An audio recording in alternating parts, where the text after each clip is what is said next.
At Haundi Special Training High School here. Instead of studying regular subjects, the students focus more on practical combat training. At this moment, one student is surrounded by 10 others. But he remains very confident because with just a flick of his finger, he can summon a large iron axe.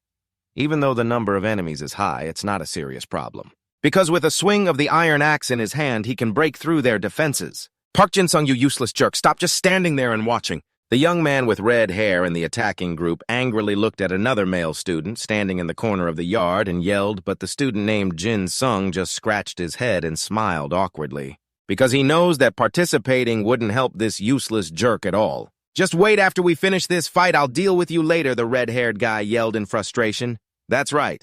Park Jinsung is our main character, but as everyone can see, he has no abilities and the others feel unfortunate to be on the same team with him.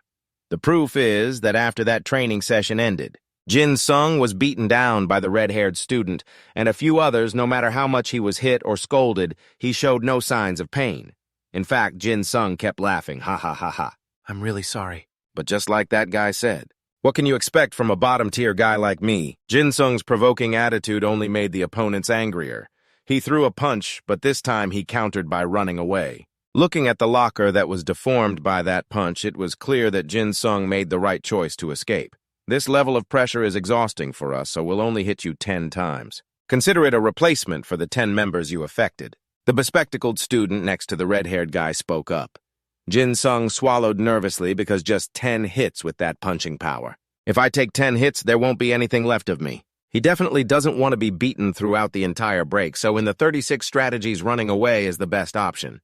Jinsung decided to run for his life while shouting for help. Of course, the shouting was just for show. No one would bother to save him. The students from other classes seemed accustomed to seeing Jinsung run away like a rat every day. So they just saw it as a fun spectacle instead of a long-running drama, and the result, as always, was that Jinsung was left alone and couldn't escape from his classmates. Those violent ones. When surrounded by them, he could only helplessly remind them not to use EDA or else it would hurt too much to bear.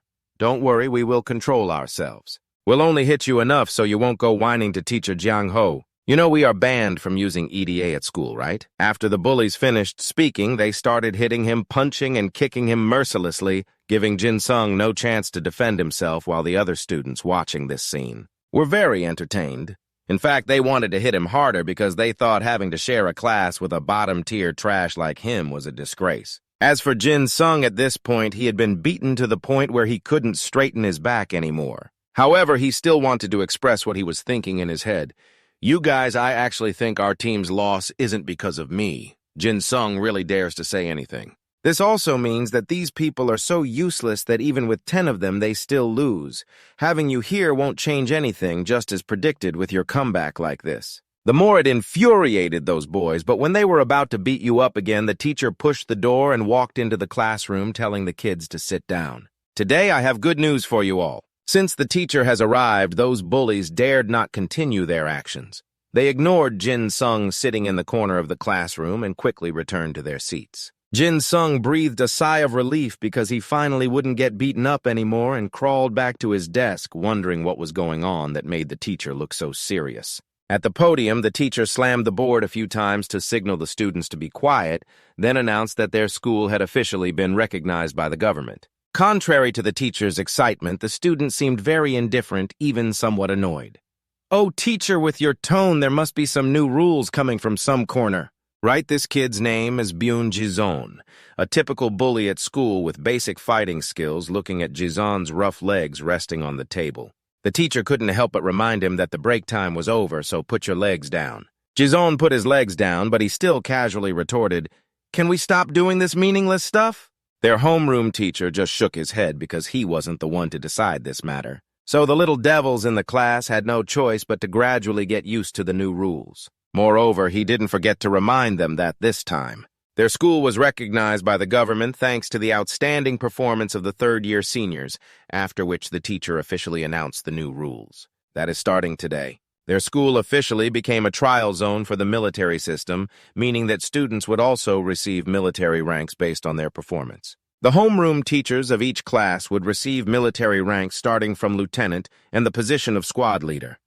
He had become the squad leader of Squad 10. No wonder he was so excited.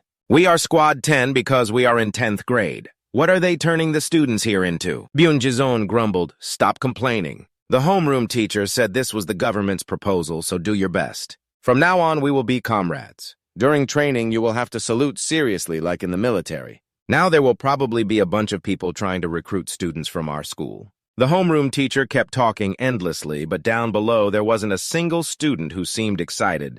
Jinsung was one of them. And with his straightforward personality, Jinsung immediately asked the teacher, "Sir, what if we don't want to study in a military style?" The homeroom teacher shrugged and said that the school doesn't force anyone, so if anyone doesn't want to, they can request the government to transfer to another school.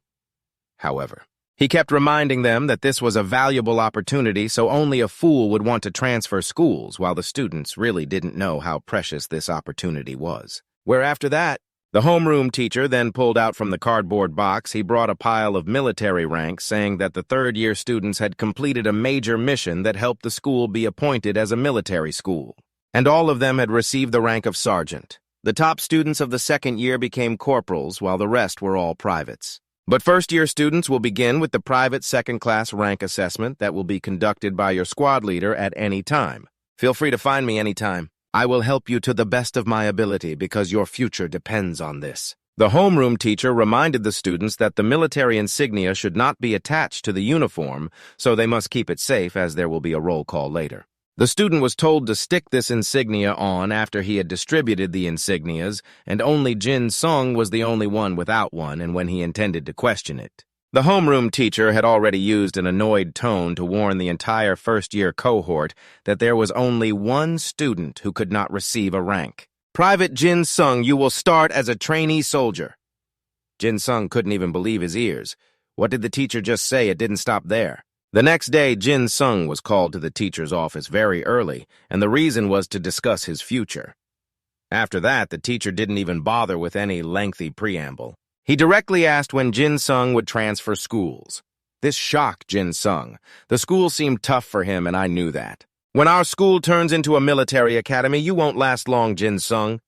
The teacher's words indeed had a heavy impact, yet Jinsung remained determined to respond. "Teacher, you have to see the hidden potential within me. Who knows, maybe I will do well unexpectedly." Nevertheless, the homeroom teacher's reaction was not what he expected.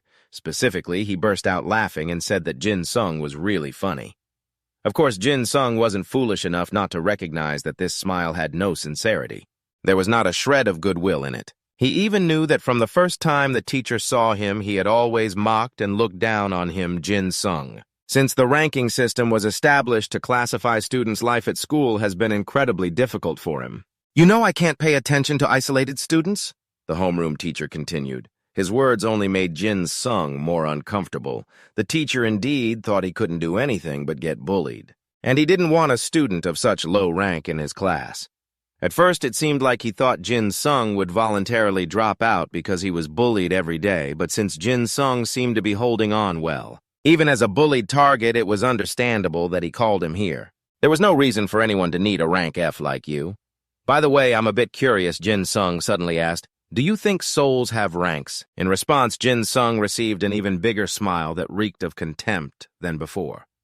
"Are you joking with me?" "Of course they do. I know everyone thinks that way, but I don't believe it," Jinsung replied to this. His expression looked particularly serious, and the conversation ended there as the class bell rang. After entering the class, the homeroom teacher of Jinsung's class requested the team leaders who had now turned into squad leaders to report the number of their teams. Many students, feeling uncomfortable having to put on this military act, especially Jinsung or that name Byung-ji's son. "Teacher, do we really have to do this?" He raised his hand in annoyance and asked Byung-ji-sun, squad leader of Squad 3, right. "Don't ask too much, just do as I say." The homeroom teacher clicked his tongue and then grumbled that in class 3 out of 10, 2 were absent. One was in the restroom and the other he hoped would just disappear. There were 8 present, and Ji-sung hoped that the one who was absent would just vanish, which was Ji-sung himself, not much different from any other day, even though it had turned into a military school. He still had to endure the ridicule of his classmates, and the homeroom teacher showed no sign of defending him after the roll call was finished. He announced that today, instead of studying in class, the whole class would have an outdoor event where government inspectors would blend in and even the school didn't know who they were. These people would observe how students reacted to the sudden change in environment. "Sir, get to the point," one student urged. One student, losing all patience, spoke up. It's like holding a lamp in front of a car, but it couldn't be denied that none of the students liked to hear him ramble on. So he had to get to the main issue.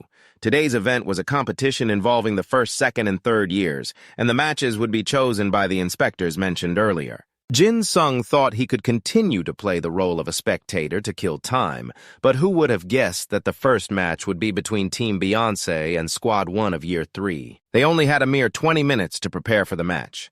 Jinsung was also in Jisung's squad, so he was on the verge of going crazy after hearing the teacher's announcement. The other boys teased him relentlessly for having to team up with a rank F student, making Jisung even angrier, while Jinsung was the main topic of their gossip. He remained indifferent, slumped over his desk from boredom until Bayon Jisung approached him and shouted, "Hey, Trash, did you just call me?" Squad leader Jinsung responded only to be aggressively grabbed by Jisung by the hair.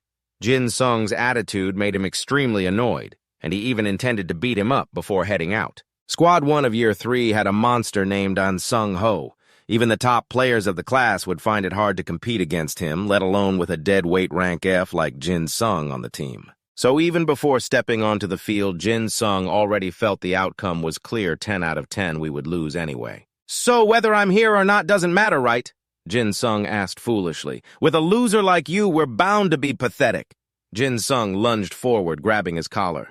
"If our rank drops, will you take responsibility?" Jisung looked fierce, but in reality, Jinsung was already unfazed, so no. He was scared, but Jisung was just a rank C EDA, and his rank wasn't high enough, so whether they dropped rank or not didn't make much difference. Jinsung even had the audacity to say these words. Jisung was so provoked by him that he felt like exploding, but he couldn't hit him because he still had to go out there. In fact, for Jinsung, getting beaten up right here or outside by that group of Year 3 students wasn't much different.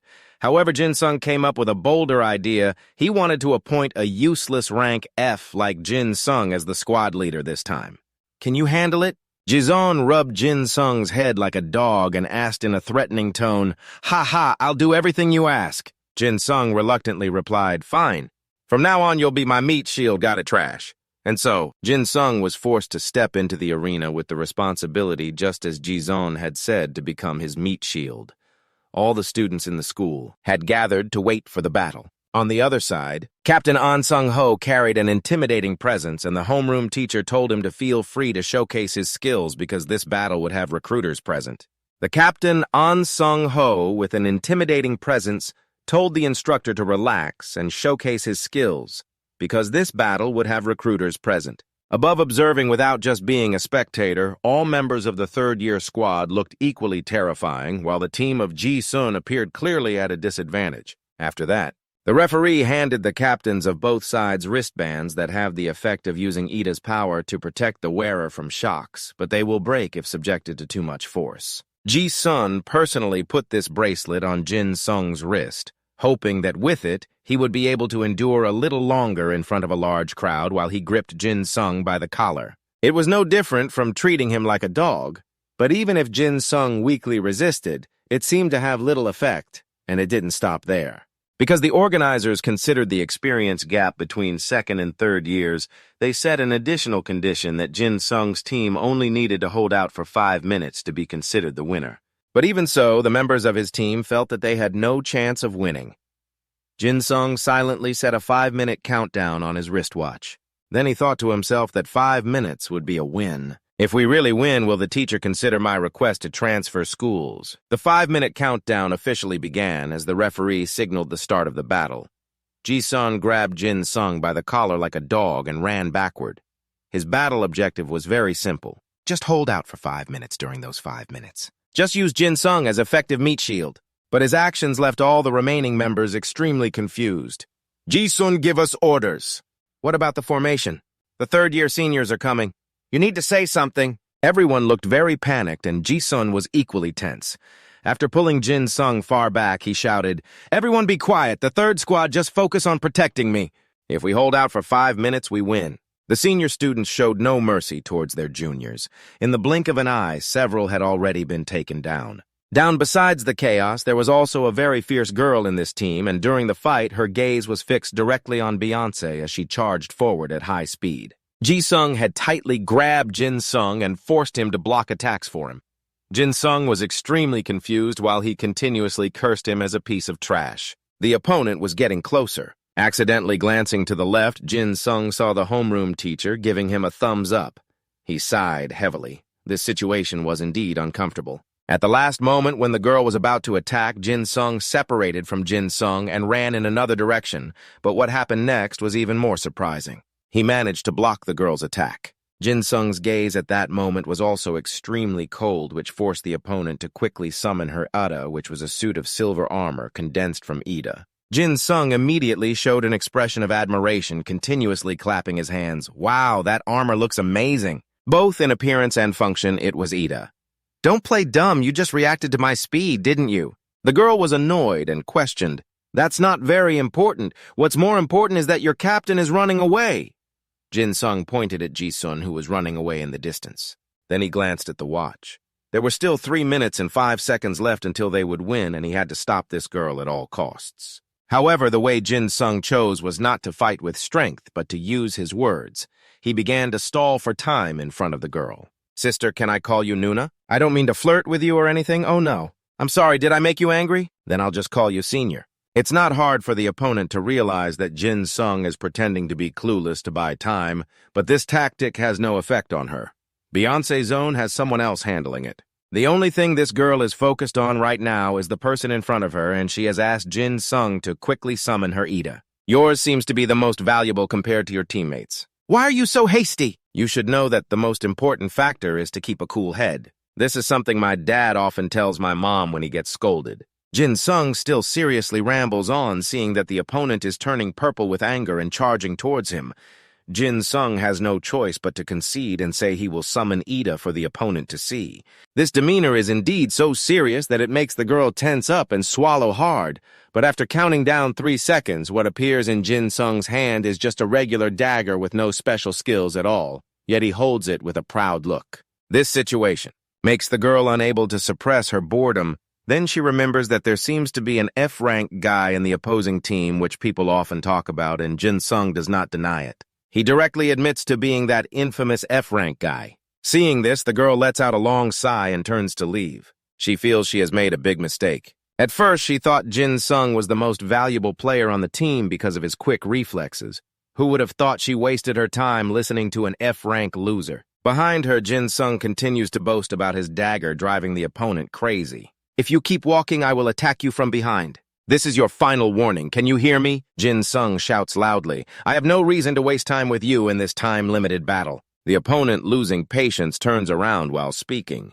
Who would have thought that when she turns back, she sees Jinsung tightly gripping the dagger charging towards her for real? Initially, he thought the girl would continue to ignore him, but her reflexes are indeed quick. When Jinsung's dagger lunges at her, she blocks it with her arm. That's silver armor. Truly high quality, sturdy enough to leave no scratches. In this awkward situation, the only thing Jinsung can do is smile confidently and say some meaningless phrases to cover up his embarrassment. Haha, your armor is indeed as tough as it looks. The students outside, seeing that Jinsung really caused no damage, burst into laughter, and the girl opposite him even looks a bit flustered. The group of students outside burst into laughter upon seeing that Jinsung was unable to inflict any damage, and the girl across from him even looked a bit confused. A few seconds later, she turned away and sighed.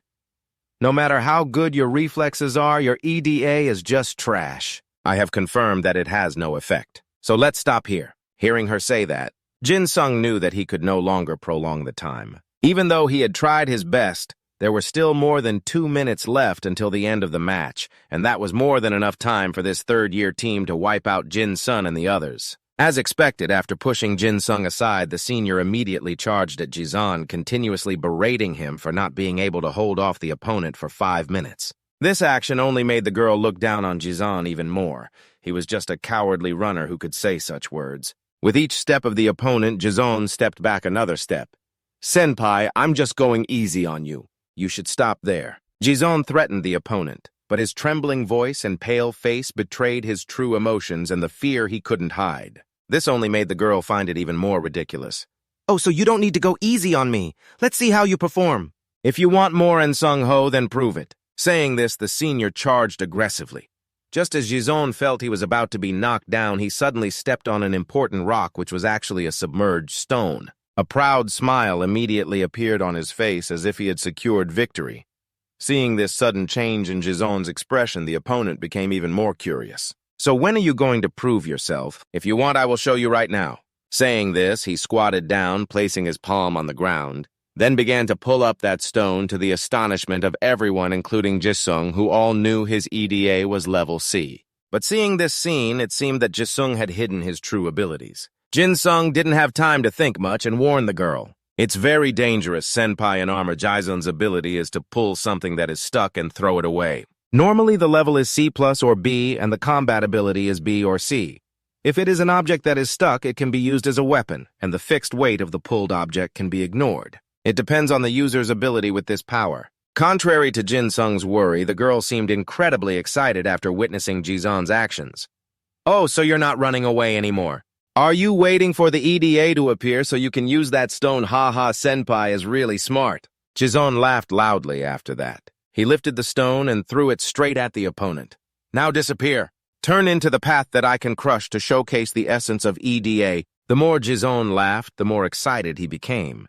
It seemed he was extremely pleased to take down a third-year student, but whether he could take him down or not was still uncertain. Just then, a cold voice rang out from behind Jinsung. He turned around, and before he could see the owner of that voice, clearly he was pressed straight down to the ground. Jinsung was forced to land face first, and of course it wasn't pleasant. He was both in pain and furious. Ben shouted, "Damn it, why did you sneak attack like a coward senior?" Just as he was lifting his head, he spotted the gigantic rock he had just thrown. Still hovering above the senior girl was not crushed as he had thought. Jinsung's abilities were indeed stronger than she imagined, but based on her own ideas, this girl could still resist. Just when she was about to muster all her strength to shatter the rock, it suddenly exploded due to another force. It was no surprise that Sung-ho was the author of this. However, instead of feeling grateful, the girl's face showed clear disappointment. This was supposed to be a good opportunity for her to showcase her dignity, so why did you interfere? Captain Sung-ho replied that the attack was a bit dangerous and he was just fulfilling his duty to protect the team members. Little did he know the girl became even more frustrated upon hearing this. With both hands clenched into fists, she gritted her teeth and questioned him.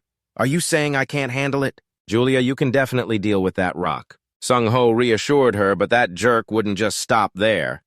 As he spoke, he turned around and saw Jinsung holding a baseball bat ready to sneak attack him. Unfortunately, all of his actions were already anticipated by Sung-ho, so Jinsung was brutally knocked down to the ground in pain and humiliation. Watching this from afar, Jinsung could only exclaim, "Oh my God, you really are stupid, Captain." But just at that moment, Sung-ho's icy gaze shifted towards him, and Jinsung immediately felt a chill run down his spine.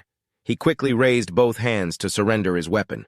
I give up, okay?" However, An Sung-ho continued to approach him, but his tone was much gentler now. It turned out he just wanted to know why Jinsung warned Juyeon to be careful when Jisun activated. Ada of mine, meanwhile, both sides were clearly opponents. It's just that our captain is a bit lacking in controlling his anger, that's why I did that. Since he didn't know what Jinsung was capable of, Jinsung replied, "You're really a master liar, aren't you?" Sung-ho chuckled lightly, and then suddenly lunged at Jinsung even though he had surrendered. Jinsung's wrist was tightly grasped by the opponent, and the dagger in his hand was knocked high into the air before falling down. With his incredibly quick reflexes, Jinsung managed to catch it. "Please listen when someone else is speaking." He voiced his frustration while also breaking free from the opponent's control. Both Jinsung and Sung-ho immediately stepped back to maintain a safe distance from the enemy. You may not say anything, but An Sung-ho's expression was very poor at that moment because through Jinsung's recent actions, he sensed that the kid was definitely not a useless person. That second-year student. Who exactly are you? The murderous intent radiating from Sung-ho could no longer be hidden. I am a member of the 2nd Squad Team, 10 Unit 3 North Jinsung, possessing ETA Level F, Jinsung replied loudly. Seemingly unaffected by the opponent's fierce aura, the countdown clock showed only 1 minute left. Sung-ho looked annoyed that his opponent was not focusing on him. Meanwhile, Jinsung really didn't want to clash with him at all. He continued to use his old trick of talking nonsense to buy time, But this only made An Sung-ho angrier. Are you trying to stall for time? I really hate people like you. What do you want? What do you think I can do alone? Jinsung said while retreating. Instead of stalling, why don't you try to win against me? Sung-ho suddenly asked. Effort, Jinsung chuckled. I'm just an F rank. What can I do? This is not a warning, but rather advice. Everyone says in this match, the scout leader will select students who do not perform well, and those lacking skills will be expelled. At this moment, Jinsung felt a chill, it turned out. This was the reason why at the start of the match, the homeroom teacher looked at him with that ridiculous expression. It turned out he had always hoped Jinsung would be expelled. Out of the school, it's lucky that Sung-ho told you that. Jinsung's right hand suddenly tightened around the dagger. Then he sighed and said to Sung-ho, Senior, I don't want to be expelled. If you're my opponent, then I don't know what will happen after this match. Are you still okay? The words Jinsung spoke sounded humorous because in everyone's eyes, he was the trash among trash who would have thought that right after saying that. Jinsung's body reacted with hot blood seemingly boiling and veins popped up on his face. Jinsung's dagger was indeed just an F-rank dagger. With a combined fighting ability also at F rank, a normal dagger had no special capabilities. However, after this rapid transformation, somehow Jinsung's physical strength had tripled compared to his original strength. He could see the opponent's critical point and also knew the most effective way to destroy them. With his current skills, only by completely destroying the opponent's Ada or taking their life could this ability cease. At this moment, Jinsung had lost all reason and was obsessed with the desire to take his opponent's life. This was the true Ida of Jinsung, something he always wanted to hide. Because it was a true killer, an S-rank Ida that could easily take another's life, this bloodthirsty transformation in Unsung's eyes. Coughing had nothing special. All he saw was just Jinsung's vacant gaze. But Sung-ho could also sense that the F-rank dagger was not all of Jinsung's Ada, which made him particularly vigilant now. Jinsung could see all the information about Sung-ho as well as his abilities. His Ida was named, I will definitely catch up with you, a B-rank ability. But it also produced an A-plus rank total attack capability, which meant Sung-ho could definitely catch anything he aimed at, specifically within a certain distance. Sung-ho could teleport to his target B rank. His abilities are much worse than I thought. Jinsung arrogantly said just one simple sentence, but it sent chills down Sung-ho's spine. Clearly, the teenager in front of him was no longer the kid who always babbled like before. Moreover, what he just said implied that he could see others' Ada. Hey, sorry I can't hold back anymore. A twisted, inhuman smile appeared on Jinsung's face, but you will definitely stop me, right? As he spoke, Jinsung raised the dagger towards Sung-ho. He could feel the terrifying killing intent choking his throat, and moreover, Jinsung's emotions at this moment were completely unfit for his identity. It was as if he had completely transformed into another person. I know you'll be fine, Senior. I can trust you, right? Jinsung continued, then twirled the dagger in his hand provocatively. Outside the arena, the students acting as spectators couldn't see Jinsung's unusual expression clearly because they were too far away. Jinsung continued speaking, then twirled the dagger in his hand provocatively. The students acting as spectators were too far away to see Jinsung's unusual expression clearly. They couldn't hear what the two of them were saying to each other. They only saw both of them standing still and speculated that An Sung-ho might even feel Jin. Sung wasn't qualified to fight him one-on-one. Who would have thought that An Sung-ho, known as the monster of the school, was now sweating profusely? His opponent, Jinsung, didn't seem to need to defend himself at all, yet he revealed no openings. Not far away, Julie, the senior who had just fought Jinsung, was also being suffocated by the energy Jinsung was emitting. She truly rated his speed quite highly. But the strength he had now was nothing like before. Julie didn't know what this atmosphere was. She only knew she couldn't leave her captain behind. The other members of the third-year team were completely oblivious to any abnormalities and were happily chatting, knowing that Sung-ho had more than enough strength to handle a useless level 1. Until they saw Julie's body trembling violently, she stammered, I request all members to attack, and after saying that Juyeon was the first to rush forward. This sudden action caught Jinsung off guard. He had just been brimming with energy and was now pinned to the ground by her, but Jinsung didn't seem troubled at all. Instead, there was a hint of mockery in his voice. Haha, Senior, your armor is too heavy. Next to that, and Sung-ho was also looking at Julie with a puzzled expression. What's going on, Julie? The serious-faced girl replied that she just wanted to protect her teammates. Just like how An Sung-ho had done earlier, even the third-year team was so confident that several of them rushed together to subdue Jinsung on the ground, witnessing this scene of 6 against 1. Sung-ho truly felt a sting in his eyes. "You guys don't need to protect me," he said. "Are you sure, senior?"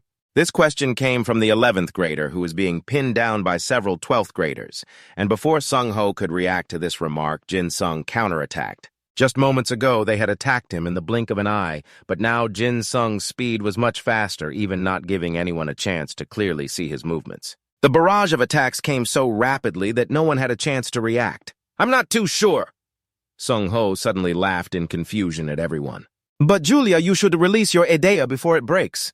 As soon as Young-ho finished saying this, Juyeon's armor shattered, and she stared wide-eyed in shock, unable to believe that Jinsung's previous attack had caused so much damage. It didn't stop there. The arms of the remaining team members had also been broken. Jinsung's speed was so fast that they didn't even realize he was the culprit at that moment. His true murderous state had also been lifted.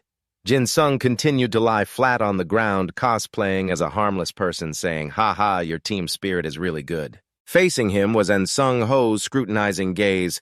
"Have you returned to normal yet?" he asked, and Jinsung basically didn't understand what he was saying. Instead, he focused on the girl in a dress, pinning him down. "Hey, it's been 5 minutes already. Can you move to another spot?" The outcome of this battle had already been determined. Sung-ho was convinced, but he said that next time he wanted to have a serious match without any interference. "Next time I can only handle this once." Jinsung waved his hand, but Sung-ho didn't even bother to listen to him. "You should do a few things first. That's a piece of advice." After saying this, Sung-ho left. Sung-ho then left. The members of the third-year squad had no reason to stay until now. Jinsung could finally lie flat on the ground and let out a sigh of relief that it was over. Their homeroom teacher displayed an unbelievable expression upon seeing Baeon Ji-sun's team manage to defeat the monster An Sung-ho's team. Not long after that, a special guest appeared in the principal's office, a man whom the principal referred to as the advisor, judging by his humble demeanor, this seemingly young man. He must be a high-ranking official or possess incredible abilities. "Has the file I requested been prepared?" After settling into the advisor's chair, he asked, "Are we all here?" The principal handed him a file, and the advisor flipped through a few pages before stopping at An Sung-ho's profile. The principal immediately introduced that Sung-ho is an outstanding student known not only in Korea but also worldwide, and he is also the pride of Hyundai School. The advisor flipped to the back to check the information and discovered that Sung-ho had no award history in middle school, but had won every match in high school. This is indeed quite strange. If the boy's EDA level were just a bit better, it would be unfortunate, the principal lamented, because with a rank B, he shouldn't have come this far. The advisor mumbled to himself and then noticed at the bottom of the file was Park Ji-sung's information, and what caught his attention was that he was the only student without a military rank, merely a trainee. The advisor then asked the principal about this, and received an explanation that he was just a second-year student but had a rank lower than even first-year students. Contrary to others, he still found Jinsung quite interesting, so he requested the principal to show him the boy's past resume. Jinsung was labeled a special case by the school because he lost his parents at the age of 8. Perhaps this shock is why Jinsung's EDA was not awakened. After that, he was exploited by his aunt and uncle for a long time. At the age of 50, a group of robbers broke into his uncle's house, and the two of them suffered a significant amount of damage. They sustained severe injuries to both body and mind, leading to a stay in a mental hospital, resulting in Jinsung's EDA awakened on that very day. The more he read, the more the advisor's brow furrowed. Jinsung truly is a special case because normally people's EDA would appear. Jinsung's EDA was awakened late at the age of 8 in a special circumstance, yet he only achieved a rank of F, and moreover his combat ability remained stagnant at rank F. For the past 50 years, the advisor felt something was off here. It is unreasonable for his combat ability not to have increased even a little over 7 years. He immediately speculated that Jinsung was hiding his true abilities. He just didn't know what the boy's intentions were. The advisor requested to meet Jinsung privately, but before that, the principal had a question he wanted to ask him, but the advisor asked why he allowed their school to become a military academy after this question. The advisor's hand flipping through the file suddenly stopped and his expression darkened, causing the principal to panic. "I'm sorry, sir, I shouldn't have asked." He hurriedly waved his hand, but then suddenly received a response. "We have prepared to face ridicule from the North, but with this system." We hope that the students can help us change the past. Jinsung's morning routine goes like this. He wakes up at 6 in the morning, gets his clothes ready, dreamily looks at himself in the mirror and smiles confidently, telling himself to give his best today, and leave the house at 6:30. Jinsung arrived at school early like this. It's because recently, you have to take on all sorts of cleaning tasks and other chores, and just as you arrived at school, you ran into the upperclassman, the girl at the head of that group squinting at Jinsung. Han lightly spoke up. "You're a second-year student. I think we don't need to dress as nicely as you." Jinsung heard that comment and laughed, responding, "That's right.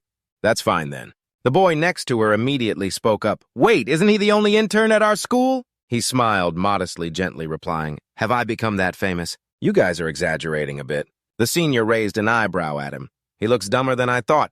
The girl laughed contemptuously at this. "I think the people from the first squad are getting a bit too complacent." Jinsung laughed, ignoring the crowd that was busy gossiping and judging him. They didn't even bother to show him any respect, throwing insults right in front of him.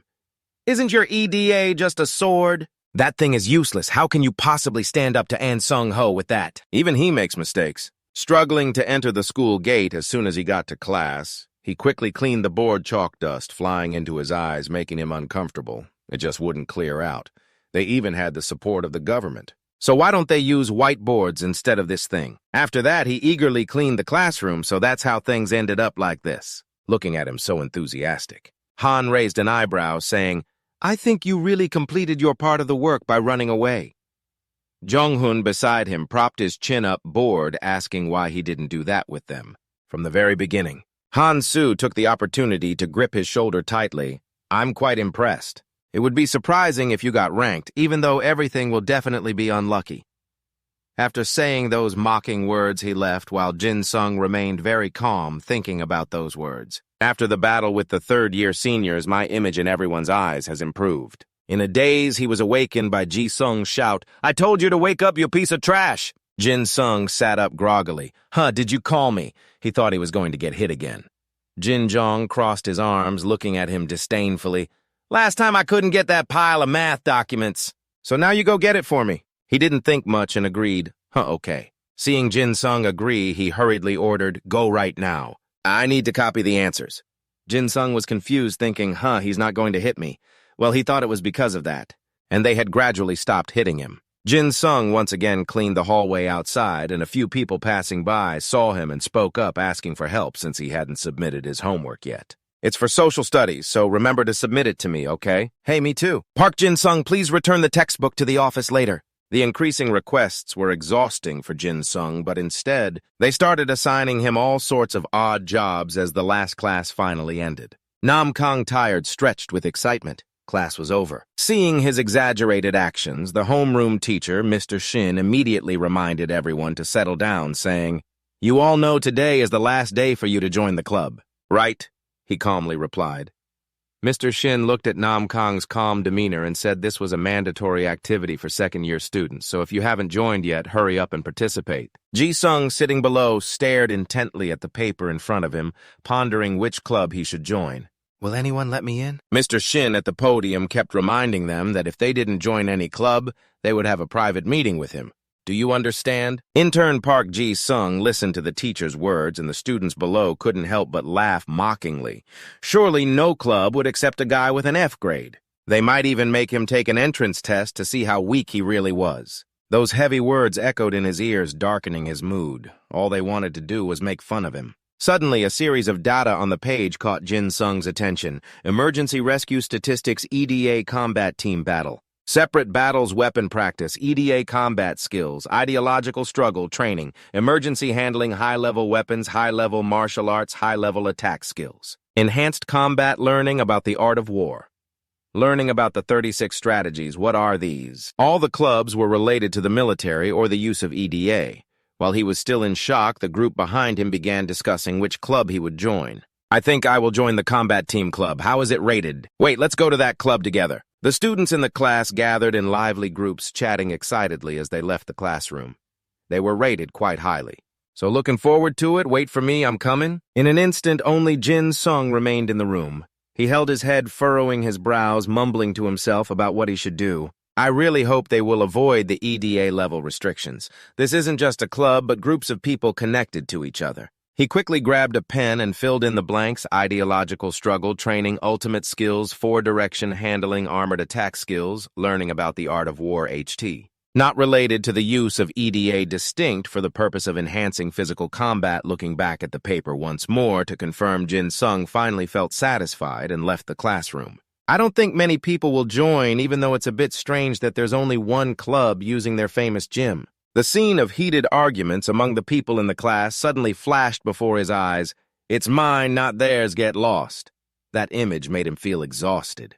There won't be any problem, right? It listed that it wouldn't be related to the use of EDA, so upon arriving, I saw a crowd gathered in front of Jinsung, surprised and approaching. Why are there so many people? Have I come to the wrong place? You looked at the paper in your hand again, muttering, but I'm sure this is the right place. Suddenly, someone in the crowd pointed at Jinsung and shouted, "Hey, the F-level student from the upper class is here too."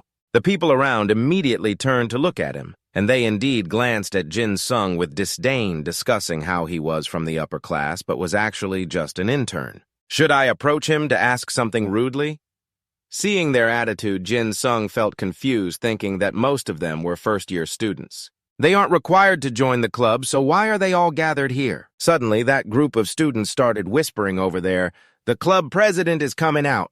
Where that's so cool. Jinsung tried to weave through the enthusiastic crowd, wondering who the club president was. Upon seeing that person, he was surprised and dropped the paper in his hand, thinking, "I have to run." The crowd around him became even more excited. The rumor was indeed true. Suddenly, that person turned towards the door and called out loudly, "Park Jinsung!" Watching him approach, the crowd became increasingly agitated. It was An Sung-ho. Wow, he looked so handsome from the outside. "Senior, I'm your fan." Jinsung was pushed to the front, raising an eyebrow at Sung-ho, asking, are you the president of the HT club?" He smiled lightly and replied, "I didn't expect you to come here." "I'm very impressed, Park Jinsung." Sung-ho looked at the crowd and said, "All candidates, you can come in and get ready." Upon hearing this, Jinsung's face darkened, thinking he had to run away now. It would definitely be troublesome if I got involved with that senior. Seeing him turn to leave, Sung-ho asked, "Where are you going, Park Ji-sung?" He forced a smile and said, "I think I went to the wrong club location. I'll go look for it and come back, okay?" He remained calm, saying, "In this club there are no other members. Aren't you still unwilling to join? Didn't you come here because you thought there would be fewer people, right?" Being hit with the truth. Jinsung's face paled as he bowed his head, saying, "That's true, but there are too many candidates already." Sung-ho patiently said, "Just go in. This isn't a club that anyone can just join."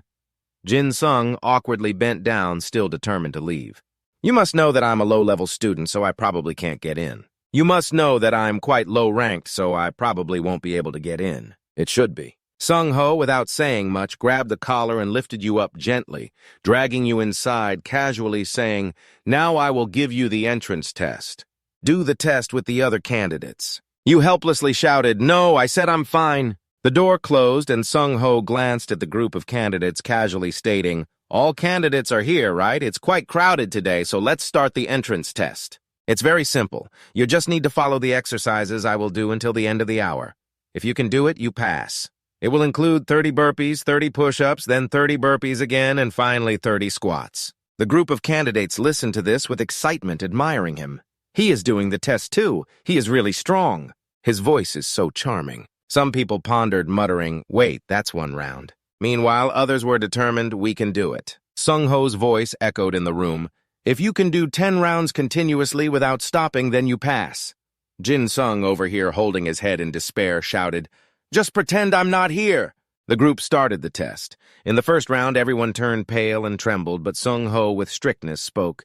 "Number 2, you're too slow, eliminated. Numbers 5 and 6, your postures are terrible, eliminated." Watching each candidate collapse, he remained calm, demonstrating while saying, "You need to move as fast as I do." The physical torment dragged on, causing the group to gradually collapse. "I can't do any more." "Me neither." Jinsung looked at that sternness, confused, thinking that 30 burpees, 30 push-ups, 30 burpees again, and 30 squats is one round, and he makes it look so easy. And there was no change in his expression at all. How strong is that monster? In a flash, that group couldn't hold on much longer and finally collapsed completely. "I give up." Sung-ho looked at them with no sympathy, coldly stating, "The first group is completely eliminated, as I said." He coldly glanced at Jinsung's group. "We will start with Group 2 right away." A chill ran down their spines, making the group tremble immediately. "What should I do?" "I don't think I can do it. It's scary, but cool." They were scared and pushed Jinsung forward. "You go first." "The senior forced me to stand in front, which is too much." "You were unexpectedly pushed to the front, saying, 'I didn't want to either.' The girl who just pushed you turned and ran away while the person next to her kicked you again, causing you to cry out in pain, 'Don't push me.'" She smugly covered her mouth and laughed lightly. The senior was pushed to Sung-ho's face. Looking at his stern face, you smiled softly. "You don't look tired at all." "Are you sure you're human?" The senior said, "We are only 1 year apart. That must be a lie." He rested his hands, pondering, then casually replied, "You shouldn't say that, Park Jin-sung." You grimaced at this. "I don't know what you're talking about." He turned his face away calmly, saying, "Group 2 start." You helplessly protested, "I'm not doing it." But in the end, that resistance was futile against Sung-ho. The surrounding space was quiet, only the sound of Jin-sung's heavy breathing and the group's sweat soaking their foreheads furrowed their brows. Thinking to yourself, "I can't do it." I trained my physical strength by myself to withstand the bullies, so I thought I would be quite good at these kinds of sports. But this is not something that an ordinary person can do. After a while of struggling, all three of them were exhausted and collapsed. Sung-ho looked at them and said that Group 2 was quite good. "Should I speed up?" His words made all three roll their eyes. Jinsung immediately shouted loudly in refusal, "You can't do that." In the end, the other two dropped out, so they got to sit and rest while eating cake comfortably. "Wow, the senior hasn't dropped out yet. Damn impressive."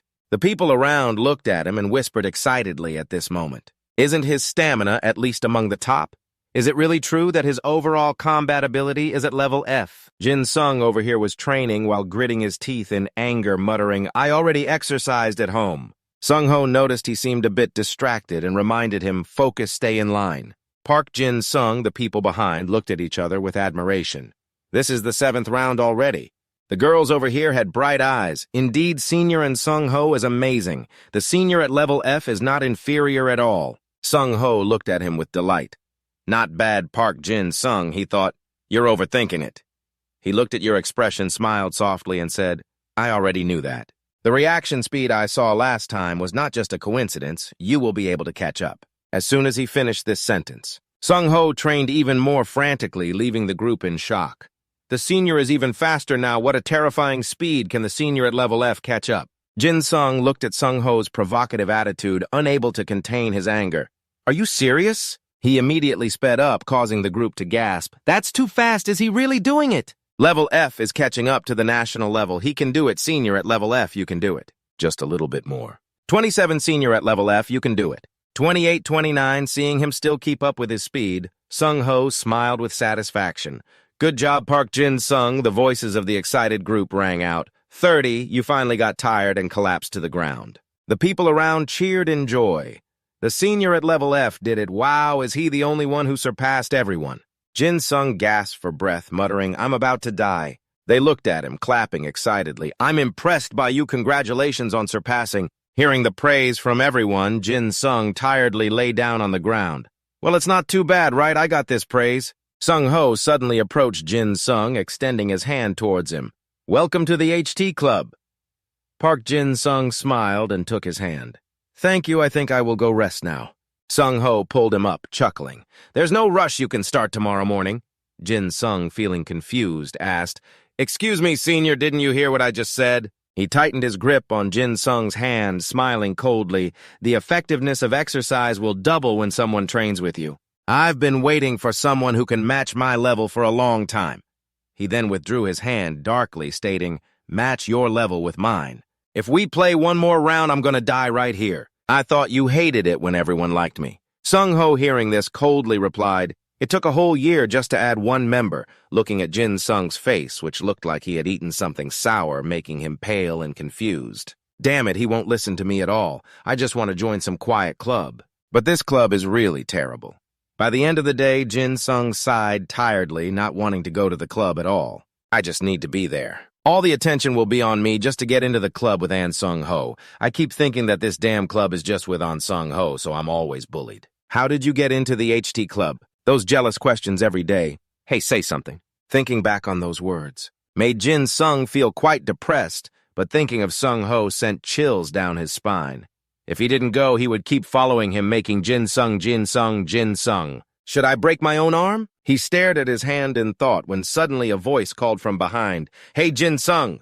He jumped immediately, slinging his backpack over his shoulder, shaking his head repeatedly, mumbling, "No, no." He would take me to the infirmary and take care of me, and as long as I got better, he would pull me along again.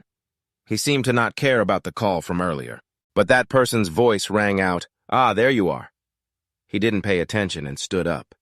It would be better than being isolated like this. Immediately, Jinsung was called out loudly by Seol. "Hey!" He turned around, startled. "Damn it, you scared me." He looked blankly at Seun, who looked at him with a serious expression, asking, "Are you a student in this class?" Jinsung still stared at her in a daze, thinking, "Wow, I have such a beautiful person here." But he quickly regained his composure and stammered, "What's up?" Seun took out a card and held it in front of him casually, saying, "I think they said you use this to introduce yourself." Jinsung was surprised, bowing his head to look at the card in her hand.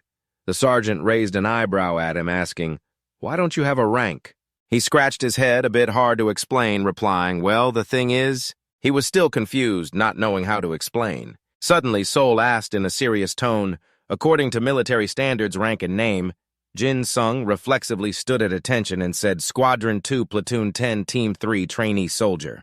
"Park Jinsung," he said in one breath without stumbling over any words. By the time he calmed down, it was already too late. Seol looked at him in surprise. The trainee's confused expression made Jinsung a bit embarrassed, grinding his teeth, thinking, "Damn it, they forced me to practice this so much that it became a habit." Seol looked at him. Although a bit surprised, she still calmly raised her hand, saying, "It's okay, no problem." "Nice to meet you. I'm Sergeant Kim Seol." Jinsung forced a smile, shaking her hand, asking, "Yes, but why did you call me that?" Seol replied, "You said you were in Platoon 10, right? I will join Squadron 2, Platoon 10 tomorrow morning." Seol then told him, "You're in the 10th Squad, right? I'll be joining the 2nd Division of the 10th Squad early tomorrow morning." You then realized the issue and awkwardly asked if she was transferred here. "So please take care of me a little better from now on. I have a few things to do." As soon as you stepped out the door, Seol grabbed your collar and pulled you back. "Wait a minute." She roughly pushed you against the wall, her hands placed on the wall, pressing you closely against Jinsung. This left you bewildered, asking, "Sergeant, do I need to be there right now?" She coldly glanced at you and replied, "No, we need guidance." This left Jinsung surprised, asking, "What are you doing?" She remained silent, making you even more confused. The current situation made you want to cry silently. Sergeant An Sung-ho might come looking for you at any moment. You, filled with panic, stammered, "Wait, I have something urgent. Can you ask someone else?" She coldly rejected your suggestion. "No. I find it quite comfortable with him, you know." Her words made you feel awkward, asking, "Haven't you just met me?" Her face darkened as she coldly looked at you, and right now that expression made your insides scream, "What is this? Oh my, this is so scary!" But then you helplessly accepted Sehun's request. "All right, I'll just go, but where do you want to go?"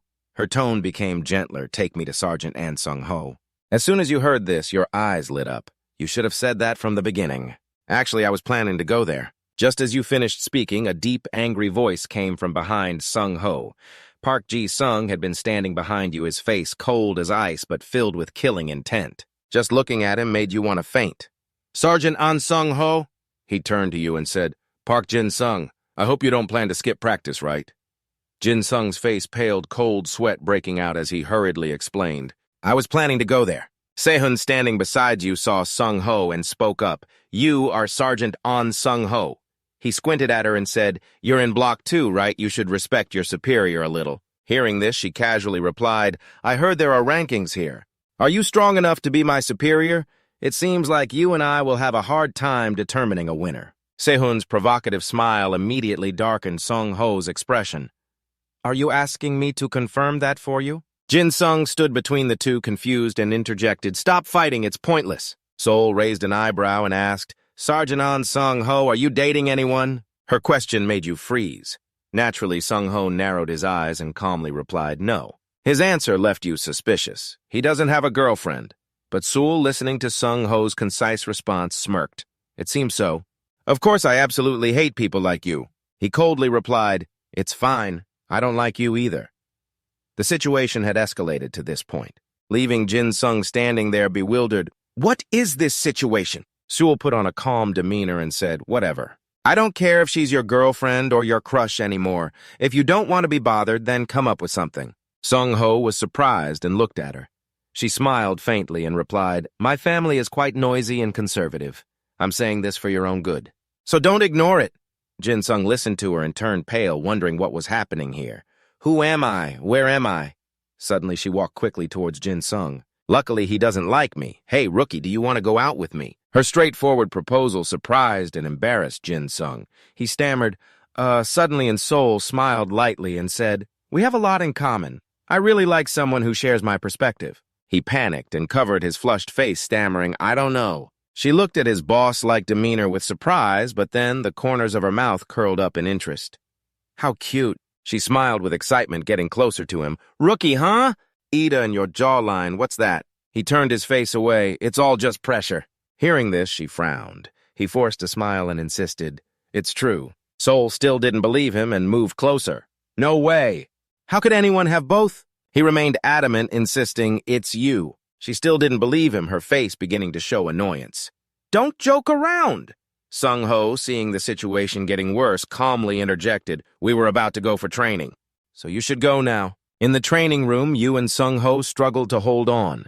He looked at you and smiled faintly. Just as these words ended, you shouted loudly and fell at Seoul's feet. She said flatly, "At first I thought this was an excuse to avoid me. Turns out you really went to train. I have a different view of you now." You knelt on the ground, gasping, wondering why she was following us. She worriedly asked, "Are you okay?" Jinsung looked up, forcing a smile. "Please, if you're here, then save me." She coldly replied, "Since when did you remember me saving you?" Hearing this broke his heart, and he cried silently, thinking, "What about the time you told me to show you the way?" Jinsung, heartbroken, bowed his head and cried, "So unfair." Sehun pointed at you and then looked at Sung-ho, but Sergeant An Sung-ho. "Why train him to this extent?" He coldly replied, "He's just a rookie." Although that's different. But if he has teammates to train with, that's already enough. Sehun heard this, smiled thoughtfully, then approached Sung-ho, saying, "I don't know why you're trying so hard to help him. Could it be that you see something in him?" Sung-ho squinted suspiciously, resting her chin on her hand and chuckling, "Tell me what secret he possesses."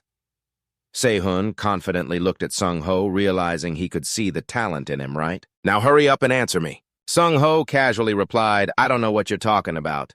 Aren't you the one who has certain expectations for Park Jin-sung?" She chuckled softly, leaning closer to Sung-ho. "You won't tell me, then I'll just go ask him myself." She turned to look at Jin-sung. "If that's the case." "Intern, you heard us talking, right? Answer me." You lay back on the ground, propping yourself up with your hands and smiling. "Oh, I think you're misunderstanding something. I'm just an F-level student, so no matter how charming you are, it's useless." Sehun and Sung-ho heard this and looked at you.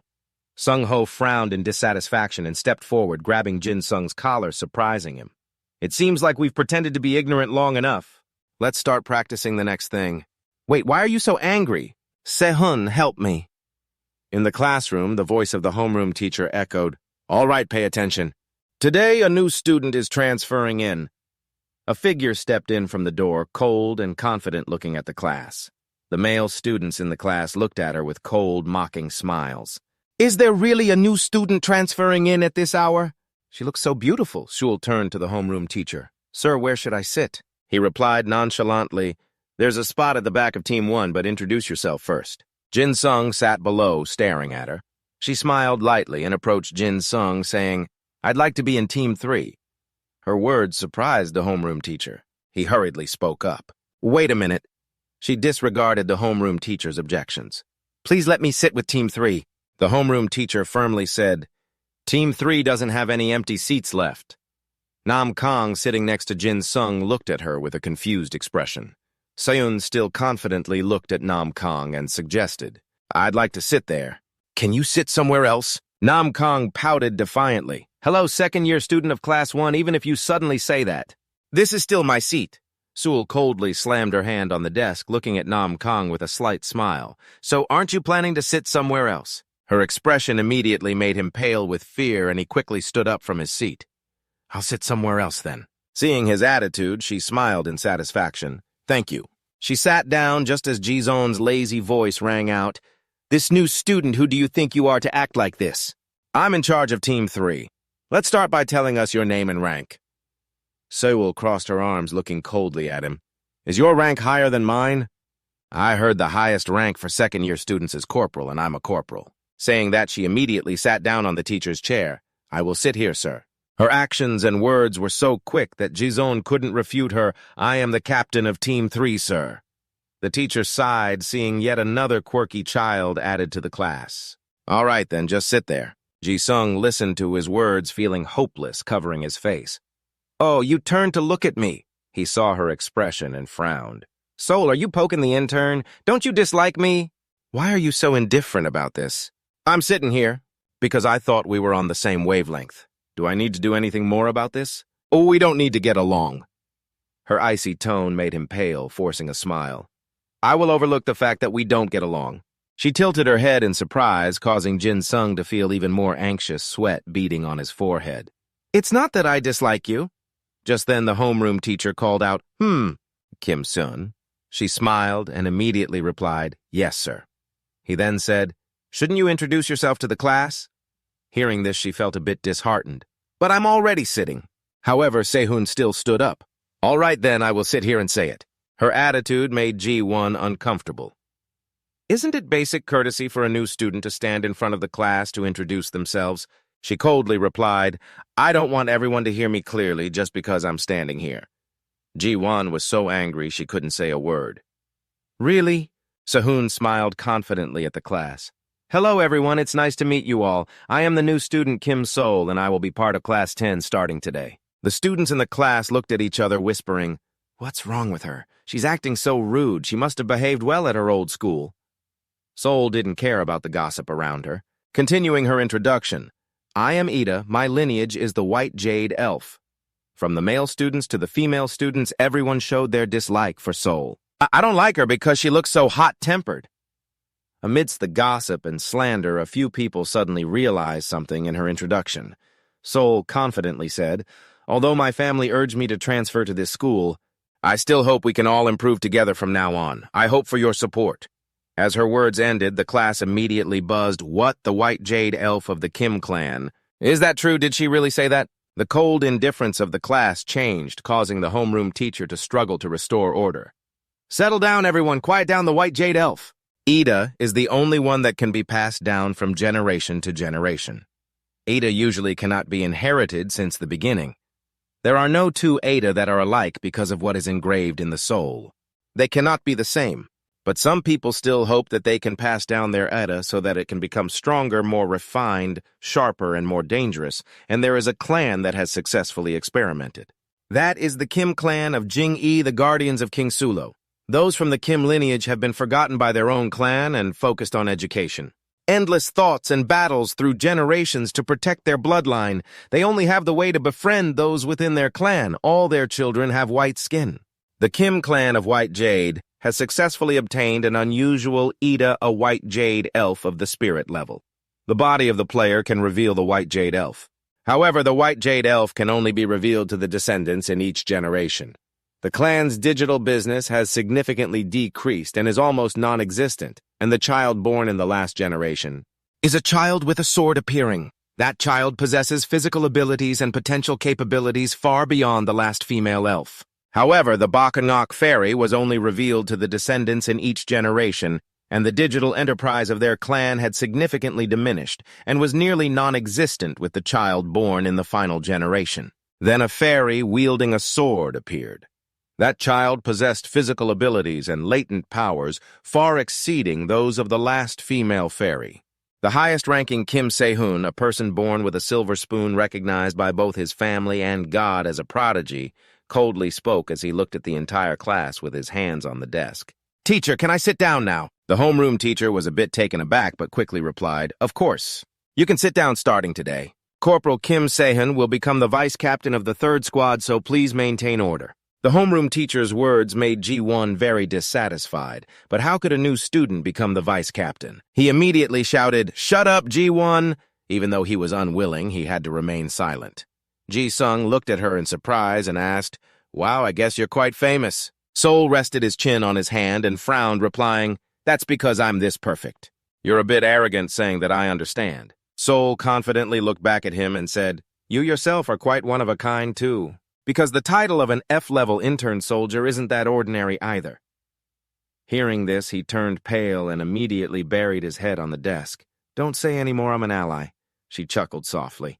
"I don't want to stop," he said, feeling embarrassed and unable to speak to her. On the other side, Jinsung was still gritting his teeth, looking at Se-hoon, wondering how a new girl could be in the cafeteria. Hansu pushed the door open and said to Hyagi, "I think we should change the squad leader of the third squad. Kim Sung-hyun is better than Bi-hun Ji-zon at everything. That bastard Bi-hun Ji-zon, Kim Sung-hyun, has a higher EDA ranking and overall combat ability is better than him. He keeps giving out weird commands in the combat team." Hansu's words made Hyeji completely agree, saying that he wanted to look capable himself. "At first I thought she was too arrogant, but she is really smart and better at giving commands. Moreover, her charm in battle is impressive. So cool, I'm totally smitten. If Kim Se-hoon were the squad leader, that would be great." Hansu heard this and laughed sarcastically. "Wow. Anyway, she will surely become the captain soon." Ji-sun, listening to those mocking words, became furious. His face darkened as he tightened the paper cup in his hand. Kim Se-hoon's excited voice rang out, "It's lunchtime now!" "Let's have lunch together, partners." Jinsung forced a smile and immediately refused. "No, I have to clean up." Seeing him deliberately avoid her, she became annoyed and approached to grab his collar. "But I have no one to eat with." He immediately countered her words. "You're lying! You're the most popular person in school right now!" Seul heard this, crossed her arms, and frowned in annoyance. "I hate those kids approaching me for things like that. They keep sneaking glances and never really come to talk to me." Jinsung forced a smile and still refused. "No, I'm very busy. I have to clean the board and dust it." Cleaning the board, sweeping and mopping the classroom, and getting supplies for the next lesson, too. Hearing the list of tasks he had to do, she frowned, realizing that one person doing all that work seemed too much. "I bet even the squad leader can't do all those things by themselves." "Right." Jinsung forced a smile, avoiding her gaze, and replied, "That's right." She leaned on the desk, her face cold as she looked at him. "No way. You're not doing the tasks that are usually assigned to the other squad leaders, are you? Not only that, but you're doing it for the whole class as well." You laughed it off and cheerfully said you were only doing it because you had completed other tasks already. "Isn't it more troublesome if many people do it?" "Don't misunderstand, your explanation only fuels the anger inside her." She gritted her teeth and said, "Misunderstand, follow me." She grabbed your collar and pulled you along, surprising you as you asked where to. "I told you I was busy," Se-hoon said with a frown. "What do you think? We're going to visit those jerks who keep assigning you tasks that they should be doing themselves." You looked confused. "Wait a minute, I said it's fine." In the dining room, Se-hoon leaned down to look at Jong-hoon. "I have something to ask you." The girl beside him looked surprised and said, "Kim Se-hoon, what is it?" Jong-hoon calmly asked, "What do you want from me?" She frowned and questioned. "That's right, you're the one who regularly takes responsibility for cleaning the classroom of Squad 4, aren't you? Why are you making the new recruits in our squad do that?" Hearing her question, Dong-hoon raised an eyebrow and coldly laughed. "Oh, because he's a loser." Before he could finish, she immediately raised her hand to cover his mouth and interrupted, "I don't want to hear your excuses from now on. Let's all do what we're assigned to do, okay? It's really shameful for you to bully someone weaker than you, and I really don't want to be in that situation. Do you understand what I'm trying to say?" Dong-hoon turned pale looking at her, and Se-hoon let go, saying, "If I catch you doing this one more time, understand." He turned pale with fear and immediately said, "Yes, I understand." "Apologize," she coldly pointed at Jinsung. "You should apologize to him." You looked at everyone, forcing a smile, unable to say a word. Jong-hoon, though reluctant, gritted his teeth and said, "I'm sorry, loser." After finishing his task, Se-hoon led you away. "Sorry for bothering you while you were eating," she said, tilting her chin. "Now, new recruit, go to the next person." Upon hearing this, you said, "Where are we going now?" "Didn't we resolve everything already?" She replied, "What do you think we are going?" "We're going to meet the homeroom teacher." You heard this and exclaimed in surprise, "Wait a minute." In the teacher's room, the homeroom teacher smiled happily at Se-hoon. "Oh, so this happened to Jinsung. From now on, I'll let you be in charge of dividing the cleaning tasks," Se-hoon said, contrasting with Jinsung's desperate face. Se-hoon excitedly replied, "Yes, sir." She quickly turned to the group of students. "So now I'll assign the tasks for our squad from today onwards. You will take care of the board and you will handle the floor cleaning, got it? The two boys listened to her in surprise and said in unison, What? One boy puzzled asked, Why do we have to clean? The boy next to him also chimed in. That's right. That jerk hasn't finished his words yet. Before they could say anything else, both were hit on the neck by Sehun's broom. They didn't dare to protest and could only respond, Not right now. Jinsung from afar was annoyed approaching the vice team leader. She coldly looked at him and said, Byun Jinsung, do you want to clean up too? He immediately replied, At least you should call me vice team leader. She raised an eyebrow and responded, So what do you want? Dido frowned, feeling frustrated by her attitude. Do I have to want something to come talk to you? I'm just talking to my subordinate. She looked a bit dazed, but then shrugged and gave a faint smile. That's right, but since you annoy me, I'll just need to become the team leader. Really? Dizon angrily shouted. What did you say? Sehun turned around casually, saying, If you don't want anything, then I can go in here, right? Vice team leader Dizon unwillingly shouted, Wait until class is over, I have something related to the team to discuss with you. Sewell looked at him and said, If that's the case, then fine. In a corner where no one could see, Jinsung was shocked looking at the two. As the bell signaling the end of class rang, Sewell immediately headed to the rooftop. With her front foot moving, Jinsung followed closely behind. Just as expected, she was going up to the rooftop. Jinsung stood frozen at the stairway for a moment, biting his lip, thinking that today our team leader would be very busy. He moved up to the rooftop, pressing himself against the door to listen to the situation inside. Sehun coldly spoke. So what do you want to discuss with me? Dizon casually approached. Are you pretending not to know? Not really, even if Cho doesn't want to, you should understand by now. Looking at the group behind Dizon, she smirked coldly. Our team leader is truly impressive. It seems like you're quite famous too. The junior members of Dizon stepped closer to her. He stood behind, grinning smugly. She's still a member of my team. After this discussion, I have no intention of laying a hand on you, Sewell said nonchalantly. So you mean you can't discuss these things without many people here to help? Our team leader has always been this embarrassing, huh?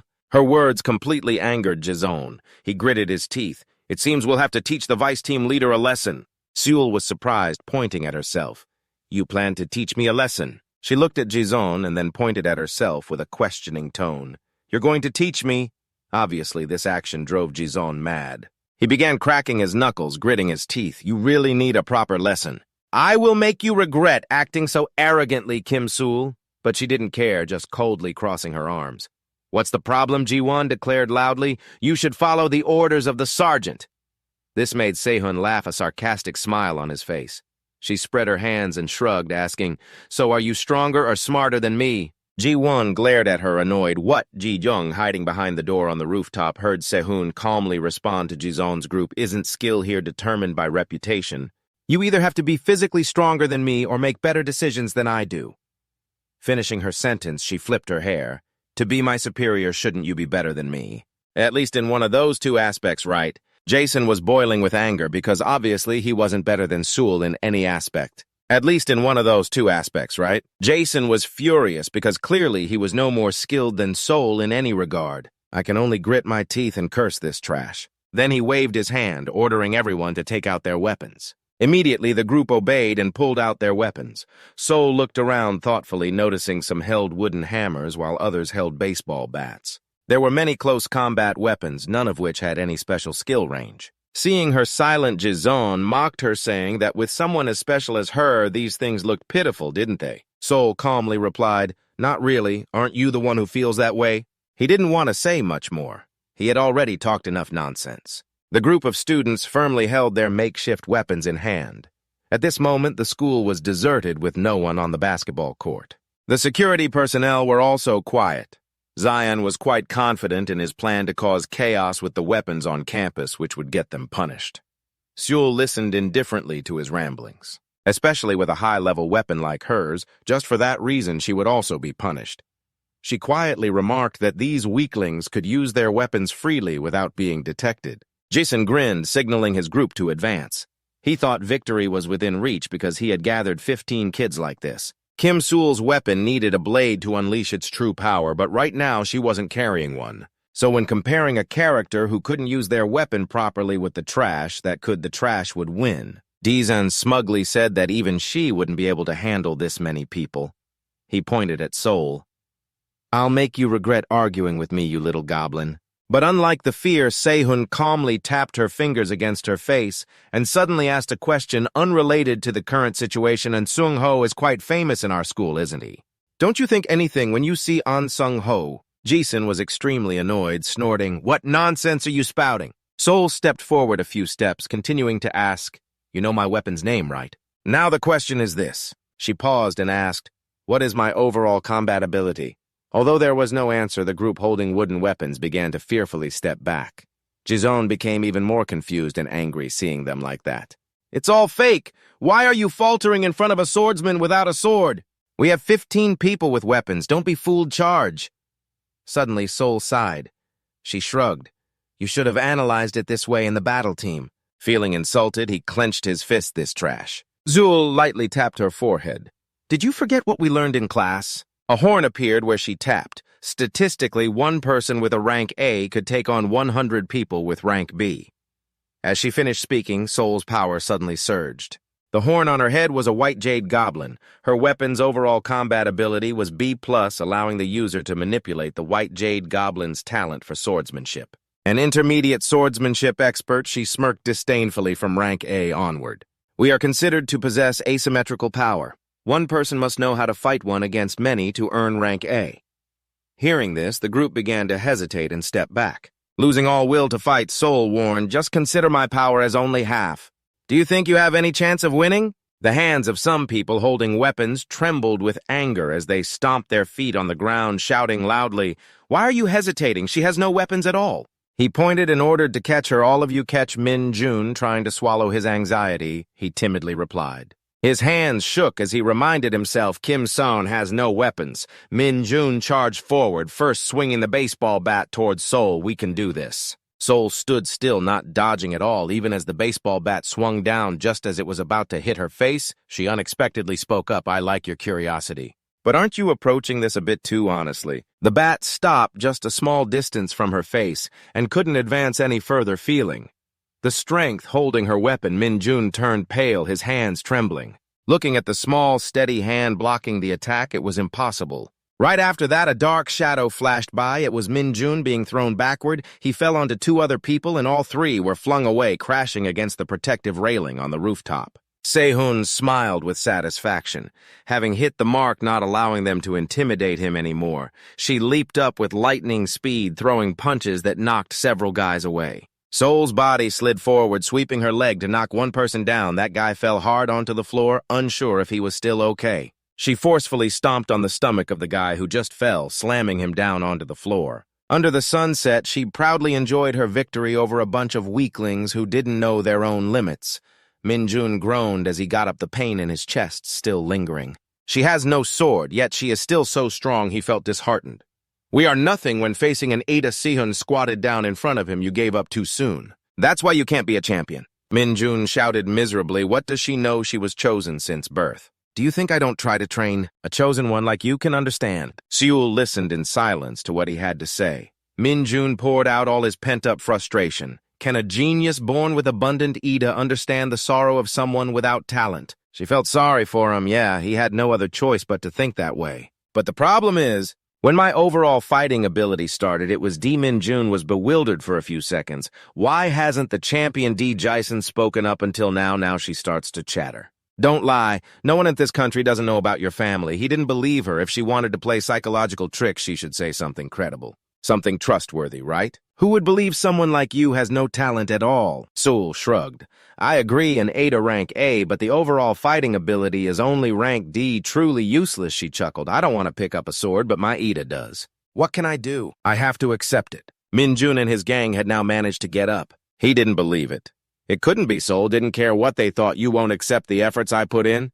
She looked at her hands and indifferently said, But that doesn't affect anything on her hands. Were calluses from overtraining. The efforts I put in are still being proven at this moment. Jisun didn't want to listen anymore. He led the group to charge at Seoul. Shut up, but just a moment later, the whole bunch collapsed at her feet. Even without a sword, you guys still aren't a match for me.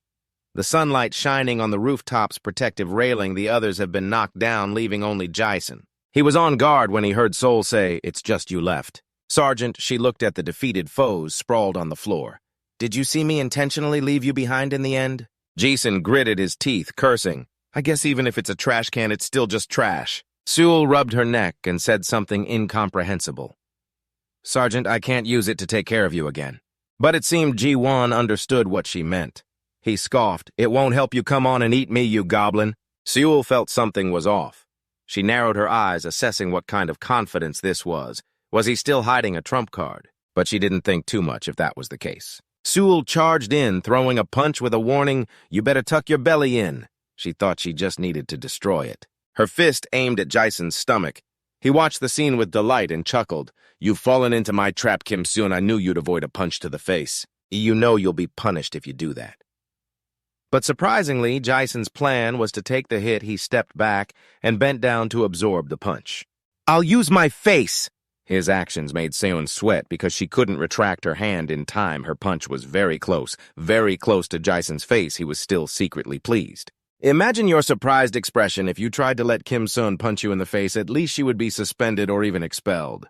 A price too cheap to play with you to the point of destruction, but suddenly a punch hit a hand blocking right in front of Jason, leaving him stunned. Jinsung abruptly appeared and blocked between the two. "Whoa, that's dangerous." Jinsung saw his plan fail and angrily cursed trash, but Jinsung still smiled. "Your cute little nose shouldn't be broken, Sergeant." Jinsung opened his hand. The hand that just blocked Sol's punch had fragments of something. He stood up, dusted his hands, and dropped that thing on the ground. Jinsung angrily pushed his hands down to stand up. "How did you get here, you trash?" However, before he could stand up, the hand on the ground was stepped on by Jinsung. He hurriedly apologized when he heard the scream, "Oops, I slipped." He scratched his head, feeling guilty. "Are you okay, Sergeant?" Jinsung seemed to have a grudge against the whole world. He frowned at Sol. "Did you bring this trash here?" She blandly pointed at Jinsung. "Why should I? He followed me." Hearing that, he felt a bit heartbroken. "What a pity," Jinsung cried. "It's so sad that I can't be welcomed anywhere." The fight temporarily paused here. Se-hoon didn't strike anymore. She thought she had somewhat resolved the situation to change the impression with Byun-jisun, but she turned to look back at the position she was standing in with the rooftop door. Recalling what had happened and placing a few question marks from behind the rooftop door to this spot. He rushed here in a heartbeat. Jinsung opened the door and rushed here, standing between Sol and Beyonce, even stopping her punch completely. "How can someone with F-class combat ability like you beat the village drum?" Jinsung glanced west. "Oh no, the sun is about to set." Sol clenched her fist, secretly curious. "Park Jinsung, what exactly are you—" But she suddenly felt a sharp pain in her hand. Startled, she opened her hand to reveal a few pieces of broken black plastic. Sol was surprised. "What is this plastic?" Jinsung looked at Jinsung, trying to salvage the messy situation between the two. "Sergeant, the sun is setting. Why don't we end this scene and go home?" Obviously, Jinsung was unwilling to let it go like that. He stood up, clutching his chest, furious. "What the hell do you think you are to demand an end?" He pointed at Jinsung and Se-hoon, angrily threatening, "You two better watch out if I report you to the teacher." Sergeant Jinsung is scared and whimpering. "What did I do wrong? I just defended you."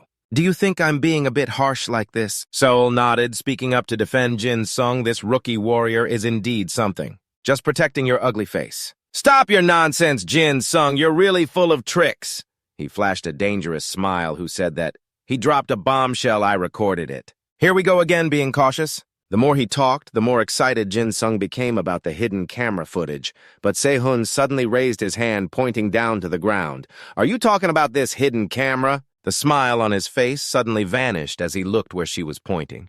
What was on the ground was a shattered camera. Even the memory card was in pieces. Jinsung felt a wave of disappointment wash over him. In his ears echoed the annoying words of Min. "Wait, is that a camera? I thought it was some kind of decoration. I saw you bring it up here."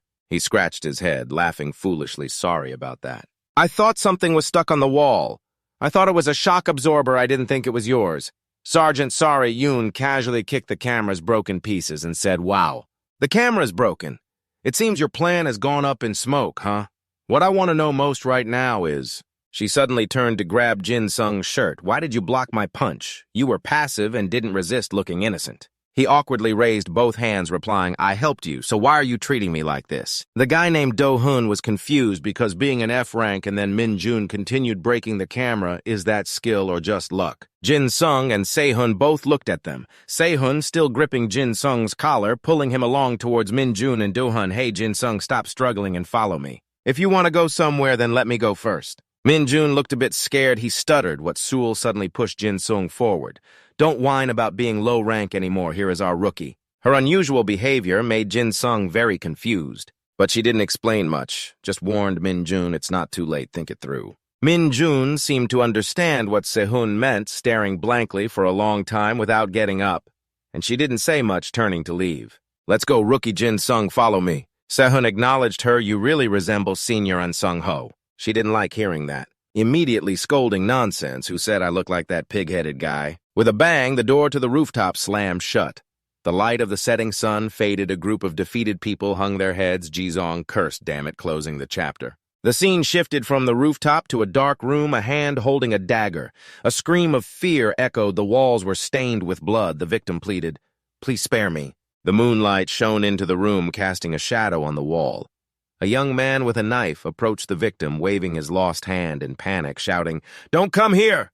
The person looked at the young man covered in blood. Your monster is a creature whose scream echoes blood splattering against the front door. The young man walks. Blood-stained feet leave footprints all over the house. Someone whispers, you and Uncle are both the same, unexpectedly revealing that the young man is actually little Jinsung, who coldly asks, isn't that right? There is no response. He smiles eerily and asks again, isn't it, Uncle? Back to reality, the alarm clock beeps loudly. Jinsung jolts awake. The clock reads 6 o'clock in the morning. The alarm continues to ring incessantly. He holds his face, his complexion pale, eyes bewildered as the early sunlight gently shines into the room. Jinsung mumbles, it's that dream again. In the early morning, warm sunlight blankets the streets on the way. Se-hun notices Jinsung's pale complexion lacking vitality, and she expresses concern, asking the intern, why do you look so strange today? Is something wrong? Jinsung smiles awkwardly, waving his hand, saying, no, I'm just a bit tired. But where are we going? Seol looks at the group of sergeants leading her team and says, I'm not sure because the teacher only told the sergeants, but since it's been assigned to the first aid classes, they might be there. The group moves in order, the sound of footsteps echoing. Someone curiously asks, but why are we going outside? Someone replies, I don't know either. Finally, Jinsung stops at a bank and gestures for the whole team to stop. Seeing them, a friend speaks up, we're here. The ponytailed girl beside him asks, are you a student from high school Ho-un? The boy in the blue shirt laughs and jokes. It's the first time I've seen kids from Ho-un high school. Xiu, the girl standing in the middle of the three, smiles and asks, isn't it too late? Their mocking attitude touches Jinsung's pride. He furrows his brow and steps forward, his face dark like someone who has just been insulted. Who are you?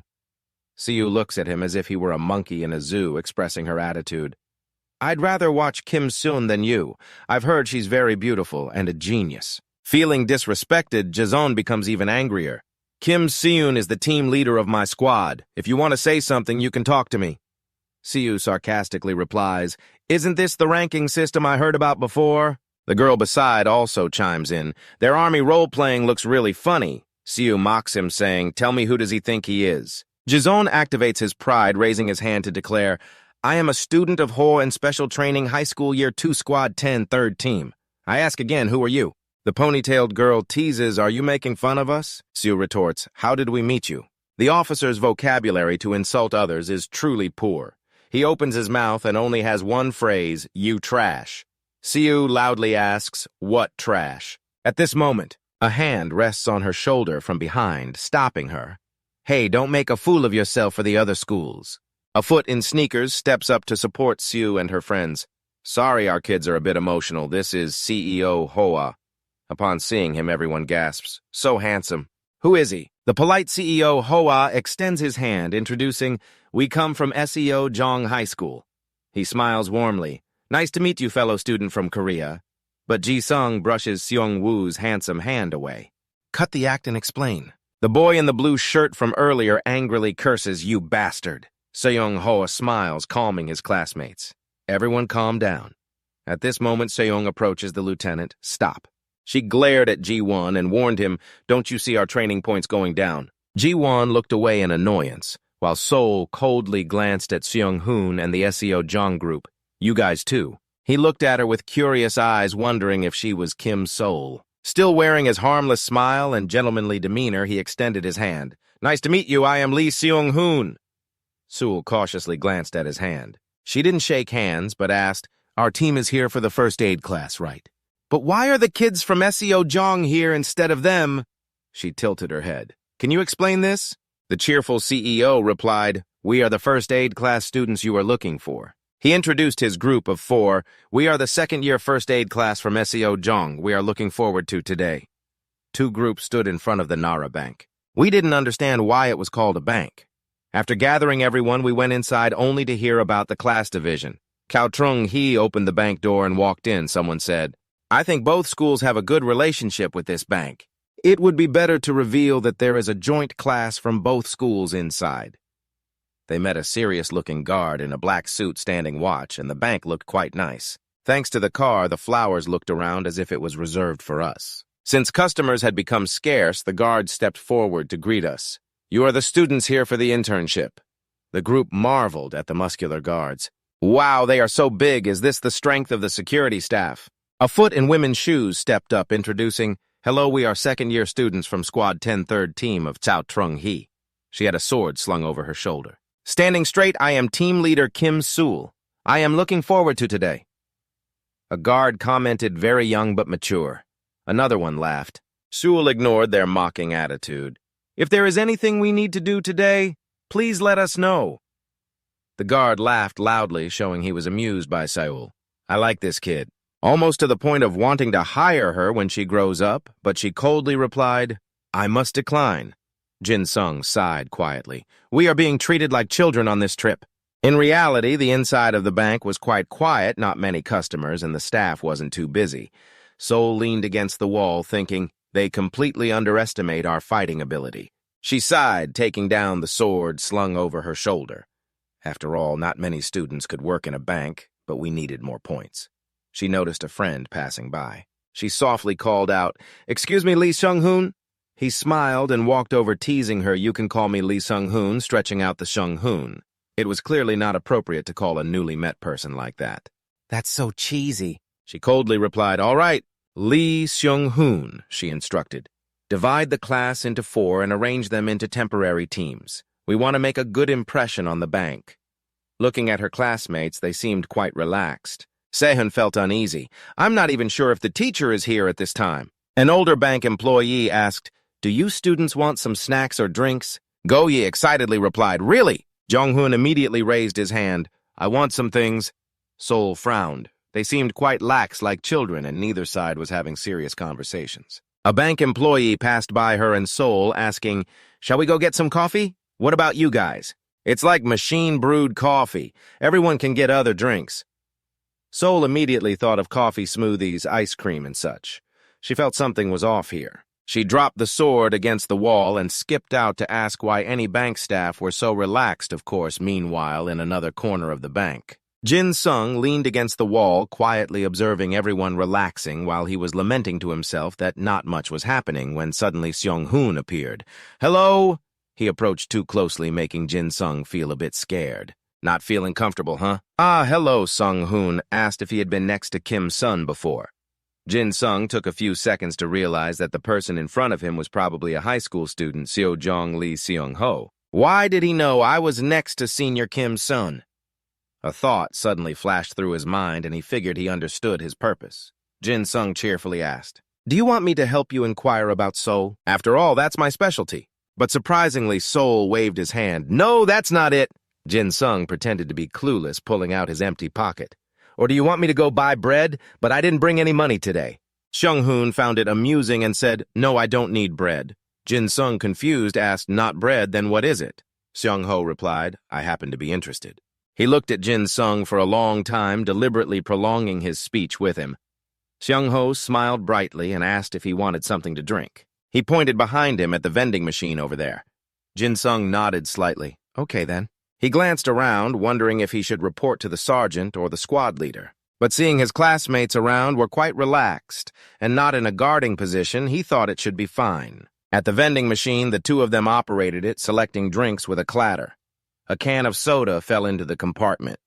Jinsung reached in to grab the can, popped the lid, and took a swig. Since it was carbonated water after taking a sip, Jinsung comfortably savored it. So cold. Seung-hoon laughed. Jinsung, you seem too carefree. Are you a hidden master of high school or something? Hearing this, Jinsung nearly spat out the sip of water in his mouth, laughing. I'm just pretending to be carefree. Seung-ho thought for a moment. He stood apart from his classmates and seemed out of sync, but why was he so carefree? Jinsung didn't care what he wanted to probe, pretending to laugh innocently. That's my life motto. Jung-hoon, not giving up, asked further, really. That's so cool. What level is your overall combat skill? Jinsung, trying to look cool confidently, replied, level F. His attitude was overly calm, and Seung-ho couldn't help but ask, are you kidding? Seeing that he didn't believe him, Jinsung raised 2 fingers, laughing. My Ida is also level F, the champion of double F. Seung-ho was even more skeptical. You're teasing me, right? Jinsung shrugged and smiled. Well, I have to lie. CEO Hua looked at him with a question mark in his heart. That's even stranger. Why is he so carefree?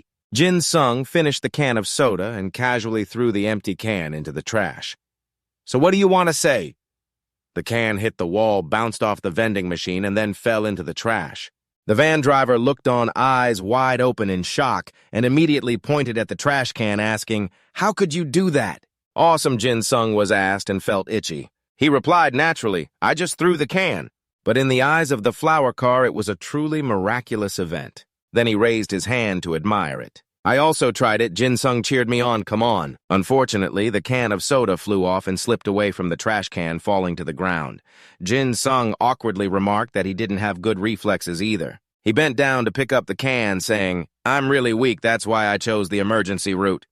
The flower car walked over to the trash can, but Jinsung asked, aren't you a level F? He threw the can into the trash can, questioning how a level F could survive in the combat class. Regarding this, he put his hands on his hips and laughed loudly, not feeling embarrassed at all as he shared, I was supported by Kim Seung, and then he walked closer to Seung-ho, excitedly asking, what's your EDA? He hesitated me. I am, he demonstrated, immediately swiping his hand to transform it into a sharp sword, his hand becoming a level EDA-C sword with comprehensive combat skills capable of turning his hand into a sword. Jinsung observed closely, nodding and saying, your EDA is great.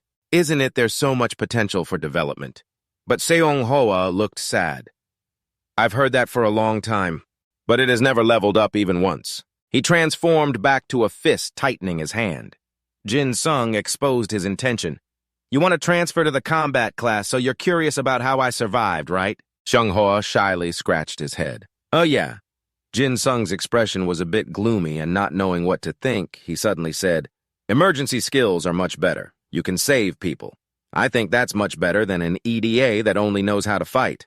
The flower car was confused, scratching his neck. He felt comforted by Jinsung's encouragement. Really?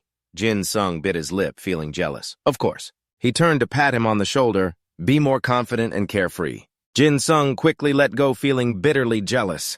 If only his EDA could save people, that would be great. To hide his emotions, he turned and walked away. A moment later, at Nara Bank, the homeroom teacher, Shin, dressed in red sportswear, approached to meet with other teachers, sorry for being late. The 6th grade homeroom teacher waited without blaming him, just informing that the kids had already gone in. Then he took out the student grading files. The middle school teacher was grading on time, too. Teacher Shin was surprised. But I haven't seen anything yet, the 6th grade teacher encouraged. It's fine, just grade it. He shrugged. Grade Cao Cao for the normal kids with good abilities. After all, they will learn something in the bank. It's just a formal training session. Teacher Shin praised, I've learned a lot from you. The 6th grade homeroom teacher laughed heartily. Good thing you're a cheerful person. The sound of the pen scratching on paper echoed as he finished grading. Let's go have coffee. The initial blank score sheet had been filled out. Hanyang Hyun DC, Park Ho 1 DC, Kim Suji DC, Park Jinsung FF. The 6th grade homeroom teacher immediately put the score sheet away. Leading the group, I knew how to make this coffee delicious. Teacher Shin exclaimed, wow, then I will follow your lead. The 6th grade homeroom teacher chuckled. I know the he and middle school teachers will be very cheerful. Returning inside the bank was quite peaceful.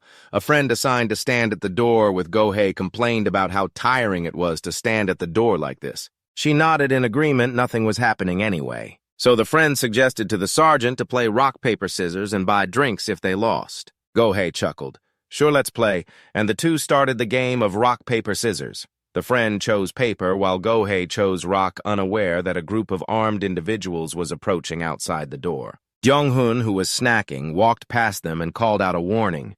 Hey, someone is coming while Gohei, having lost, asked the friend what to drink. The armed group got closer, and inside there were murmurs. Look at those outfits. Is it a cosplay group? Dido looked out surprised, exclaiming, what kind of outfit is that? Their chatter caught the guard's attention. He looked outside and immediately dropped the coffee cup in his hand, rushing out the door. Damn, the guard reacted very quickly. He shouted loudly at the students. With his quick reflexes, he reached the door in no time. Get out of the way, while the black-haired friend and Gohei were still confused about what was happening. What's happening? The black-haired friend asked. What do you mean? The guard immediately pushed the black-haired friend back. Get out of the way, while he stepped forward to block an incoming strike from the attacker. With a swift motion, the guard drew his Ida to block the opponent's attack, the two-section staff becoming increasingly firm with Ida C and comprehensive combat skill B, each impact making it harder as he blocked the large sword of the intruder. The guard shouted loudly, run to the back door. The students, terrified, turned pale, reacting slowly. What's going on? What the hell is this, a monster? Is this a training exercise? The bank intruder spoke in a deep voice. It's useless. The sound of cracking echoed as the two-section staff in the guard's hand developed a crack. Seeing the students not running but standing frozen in place, he anxiously shouted, what are you doing, run? However, his opponent calmly said, see you again, and with a slash, the sound of the sword cutting through flesh echoed, blood splattering before Jong-hun and the ponytailed girl named Hayagi. Both were horrified, frozen in place, and a second later a deafening scream echoed throughout the bank as the guard fell while the one wielding the sword named In-young led the charge. A catastrophe. Peste burst in laughing coldly, Comrade Korean. In-young's eyes gleamed with cruelty, the scar on his face making him look even more terrifying, comrades, may I? The remaining bank guards rushed out. Who are you? In-young, carrying the sword on his shoulder, assessed the two newcomers, smaller than the two guards, but he showed no fear. You seem strong. Can you make me happier than the previous comrade? The two guards were on high alert. One asked, what do you mean by that? Isn't that a North Korean accent? The other shouted, are you a North Korean spy? In-young found it amusing. Spy. I'm just here to have a little snack. He threw a bag on the ground. If you don't want to get your heads chopped off, fill this bag quickly. The guard clenched his lips in anger. Everyone to your positions, and then a group of guards stepped out. They stood shoulder to shoulder in a line. In-young was displeased, feeling his words were not taken seriously. Comrades, didn't you hear me say to fill the bag? They stood shoulder to shoulder in a straight line, looking displeased because they felt their words were not taken seriously. The comrades in the department couldn't hear me telling them to fill the bag. Huh. When I used to call you comrade, you were obedient. The bank guard shouted angrily, shut up, you scumbag! The bank robber, undaunted, laughed. I don't know how my South Korean comrades are doing. With ears ringing and vision blurred, the guy swung his knife. You weaklings, why do you keep rushing at me like moths to a flame? Behind him, Seoul assessed the situation in horror. We are no match for him. His energy far exceeds that of an ordinary person. As he said, they are just like moths diving into the fire. The bank guard did not back down. He summoned a steel shield and commanded to block his sword and push him back. We have students behind us. Seoul worriedly thought they would die in vain. She reached out to pull the guards back. In-young slashed down, shattering the steel shield. You comrades are blocking my way. Seoul glared at the gruesome scene before her. The bank guards fell in pools of blood and the screams of the survivors echoed. Jong-hun, pale with fear, leaned back. Are they dead? Someone collapsed on the floor, groaning. Seoul struggled to swallow. He took down a B-level defense Ada with just one blow, which was quite strong, but his attack pierced through it effortlessly. In-young felt unsatisfied. It had just been a one-sided massacre. Was that all there was? You guys are too obsessed with peace. He swung his hand, flicking the blood off the blade. Is it okay to use these useless guards? Seoul assessed the leader of the bank robbery gang. His combat skills must be at least A-level, one of the strongest here. She shouted, everyone get it together. She turned to her classmates. Where's the command, get out of here? Her friends, terrified, turned pale and felt weak, but for their lives they tried to move. Someone shouted, everyone run to the table. In-young did not chase after him. He found it amusing and decided to tease, "Have you all decided to become bank employees? Should I pull a waiting ticket from the machine?" Sol raised her hand, commanding everyone, "Summon your Ida. From now on, sergeants lead your teams." The sound of waiting tickets being pulled rang out. In-young continuously pressed the button to get a ticket, still smiling. "Can I take a little money?" Jang-hun and another classmate hid behind a table. He fearfully held his head. How did this happen? The other friend was better off holding a baton, but he was trembling all over.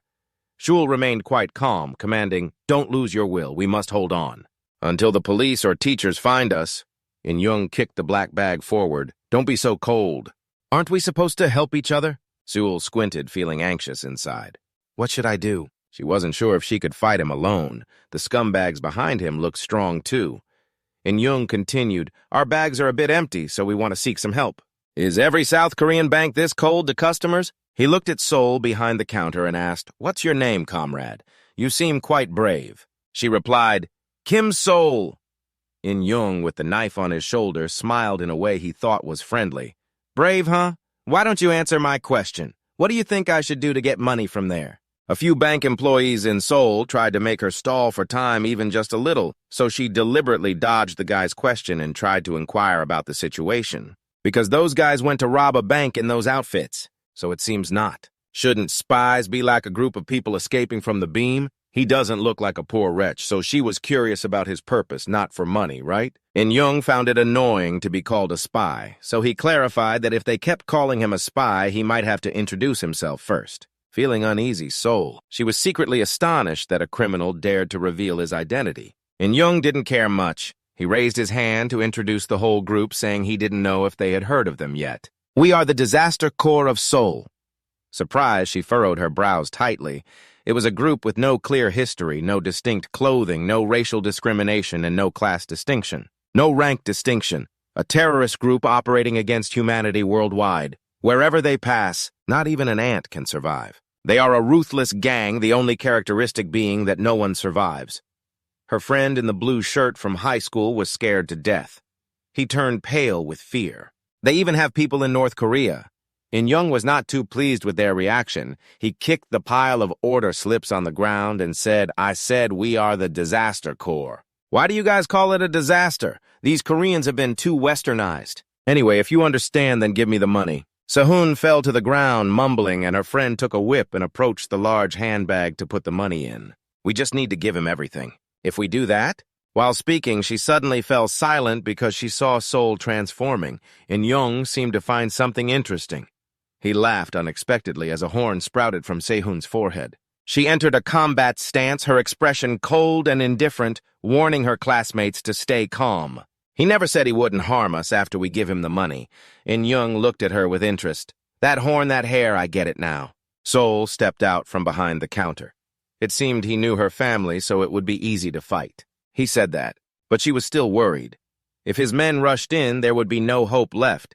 She had to trick him into a one-on-one fight because he seemed to be the leader. In-young smiled, enjoying it. "Well, you're smart. I'm sure you're wondering if I'm being fooled by you." Shul shrugged. "I'm just a student. You won't gang up on me, right?" Behind the desk, Go-hee was scared and curled up.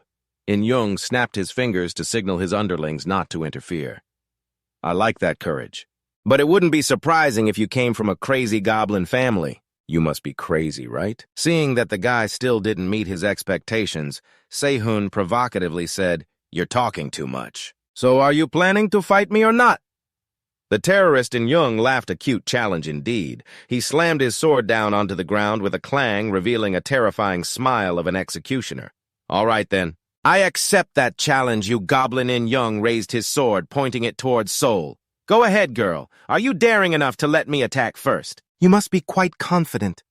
Inside, he sighed in relief. Thankfully, her challenge worked. He couldn't go back on his word in front of his subordinates. If she defeats him, she can survive.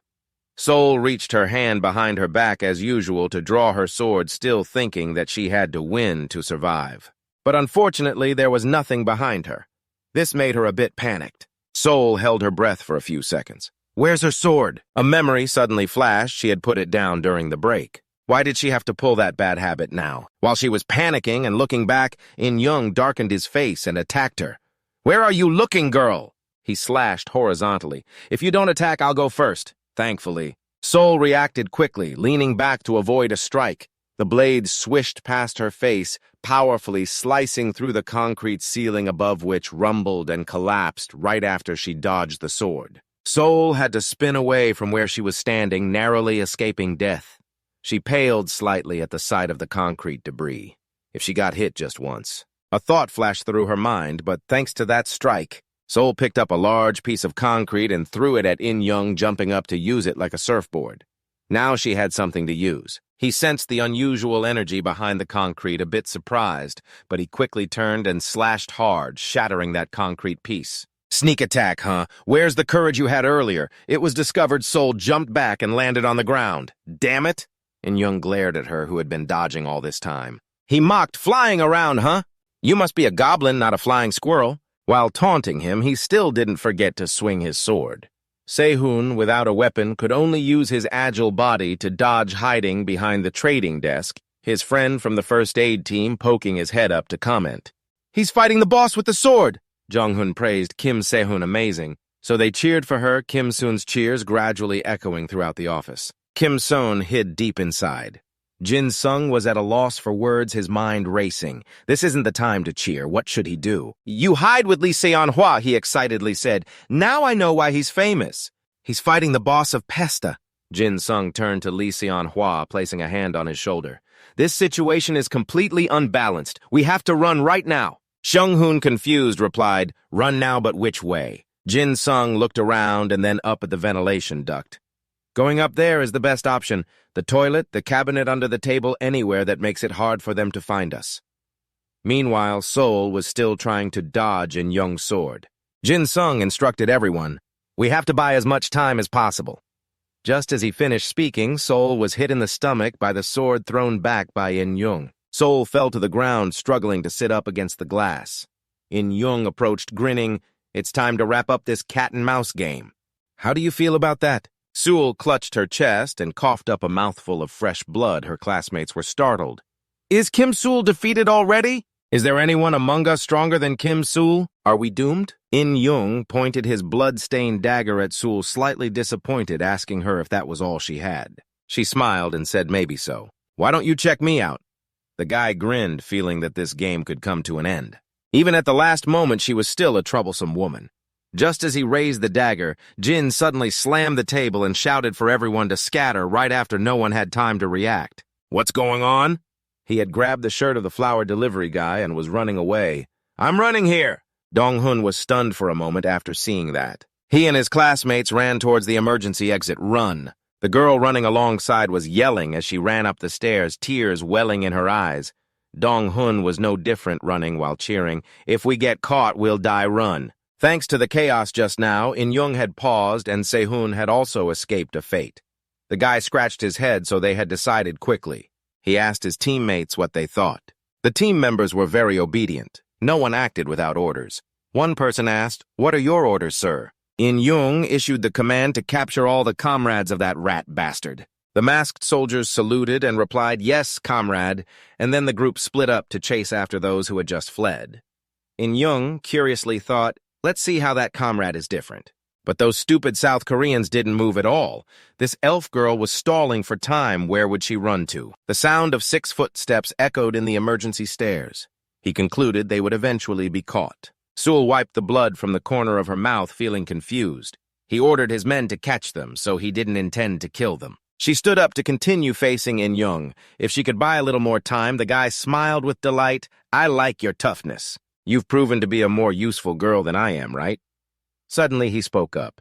"Do you want to join me?" Sehun immediately waved his hand to refuse. "What the hell, no way." In-young raised an eyebrow, advising her to think more carefully. "Women line up to be with me." Sol expressed her disdain. "How can I trust a bank-robbing terrorist without any evidence?" In-young began to introduce himself. "Oh, I forgot to introduce myself. My name is Kim In-young." Sol was startled and stepped back. He smiled and shared his nickname, the Son of North Korea. This time, Sol truly paled. Kim In-young, the greatest leader of North Korea, commanding the greatest army of North Korea. The greatest politician of North Korea, the one with the strongest EDA in North Korea, a true monster with those titles. In-young stated, I have a lot to worry about becoming the son at such a young age. I need a talented wife by my side. Seon panicked and thought to herself, no way. Why would Kim In-young come to a gathering himself? She involuntarily stepped back, seeing that he stepped forward. Why are you suddenly backing away? This is why I usually don't reveal that name. Seol trembled all over, her voice stuttering. Isn't Kim In-young supposed to exchange the reward? It must be a lot since you are a world-famous criminal, right? She mumbled to reassure herself. I could buy cookies for my friend with that reward. In-young laughed loudly. Ha ha, in this situation, you're still so bold laughing like that. The guy squinted his eyes, evaluating Seol, so this is why they didn't want him to come here in person. Isn't this what they are targeting? Ordering a bank robbery with students inside, doesn't that mean they want to exploit those students? Coming here really was worth it. In-young put down her weapon, trying to persuade the girl the winner has been decided. Shouldn't you behave while I still enjoy this? What about you right now? Seol had backed up against the corner where she had previously left her sword. It's surprising that the winner was decided so early. You kicked the sword up with your foot. I almost died trying to jump back to this spot. Did your actions surprise In-young? Sehun caught the sword with a weapon in her hand. She felt much more confident. I still have a lot to learn. She drew her sword. The energy around her suddenly surged, but I want to use my power properly. Sehun smiled. I need a sword in the long hallway. Several students were being chased by people in black clothes. One girl panicked and ran so fast that she tripped. A person with a covered face and black clothes pulled the girl up. Follow me. She screamed in fear. Let me go. I said, let go. The people in black led that girl away, along with Jong-hun and all the captured students taken to a room.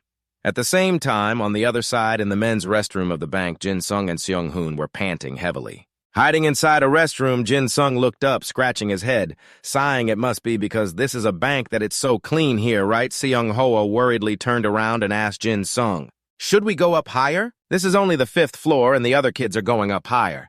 He casually sat down on the toilet lid, replying, it will be fine, just stay calm.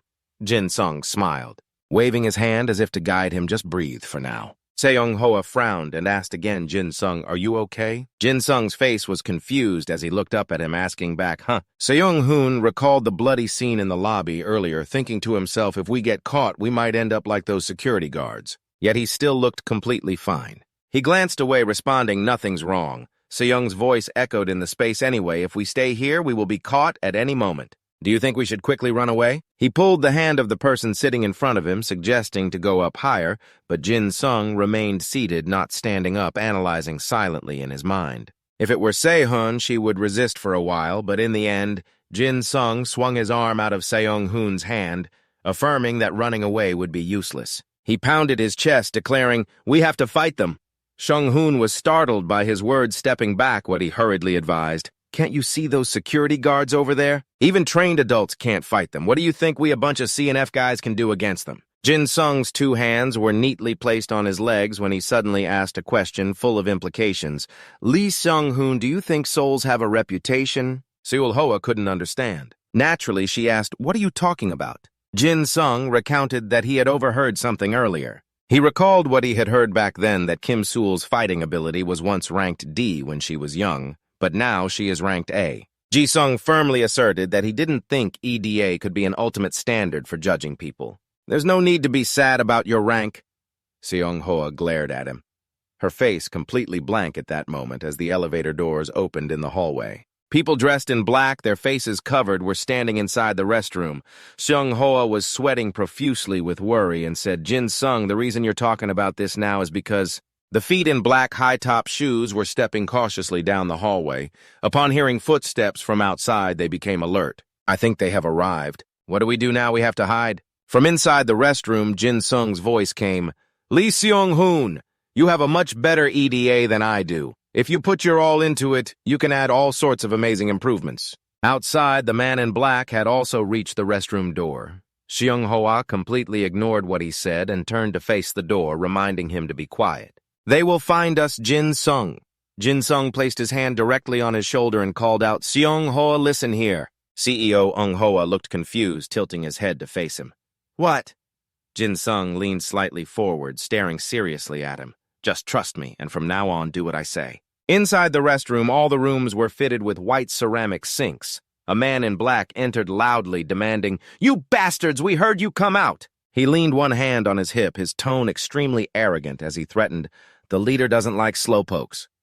Jinsung opened the restroom door, poked his head out, and smiled at him. Your dialect is really something. Can you teach me? The man in black angrily cursed. You bastard, don't joke around. The leader will understand if your legs or arms disappear during the capture. Jinsung kept smiling as he stepped outside. Now that your leader is gone, you sure talk a lot. That's impressive. The man in black shouted loudly, This bastard! Jinsung narrowed his eyes and shouted to activate his EDA.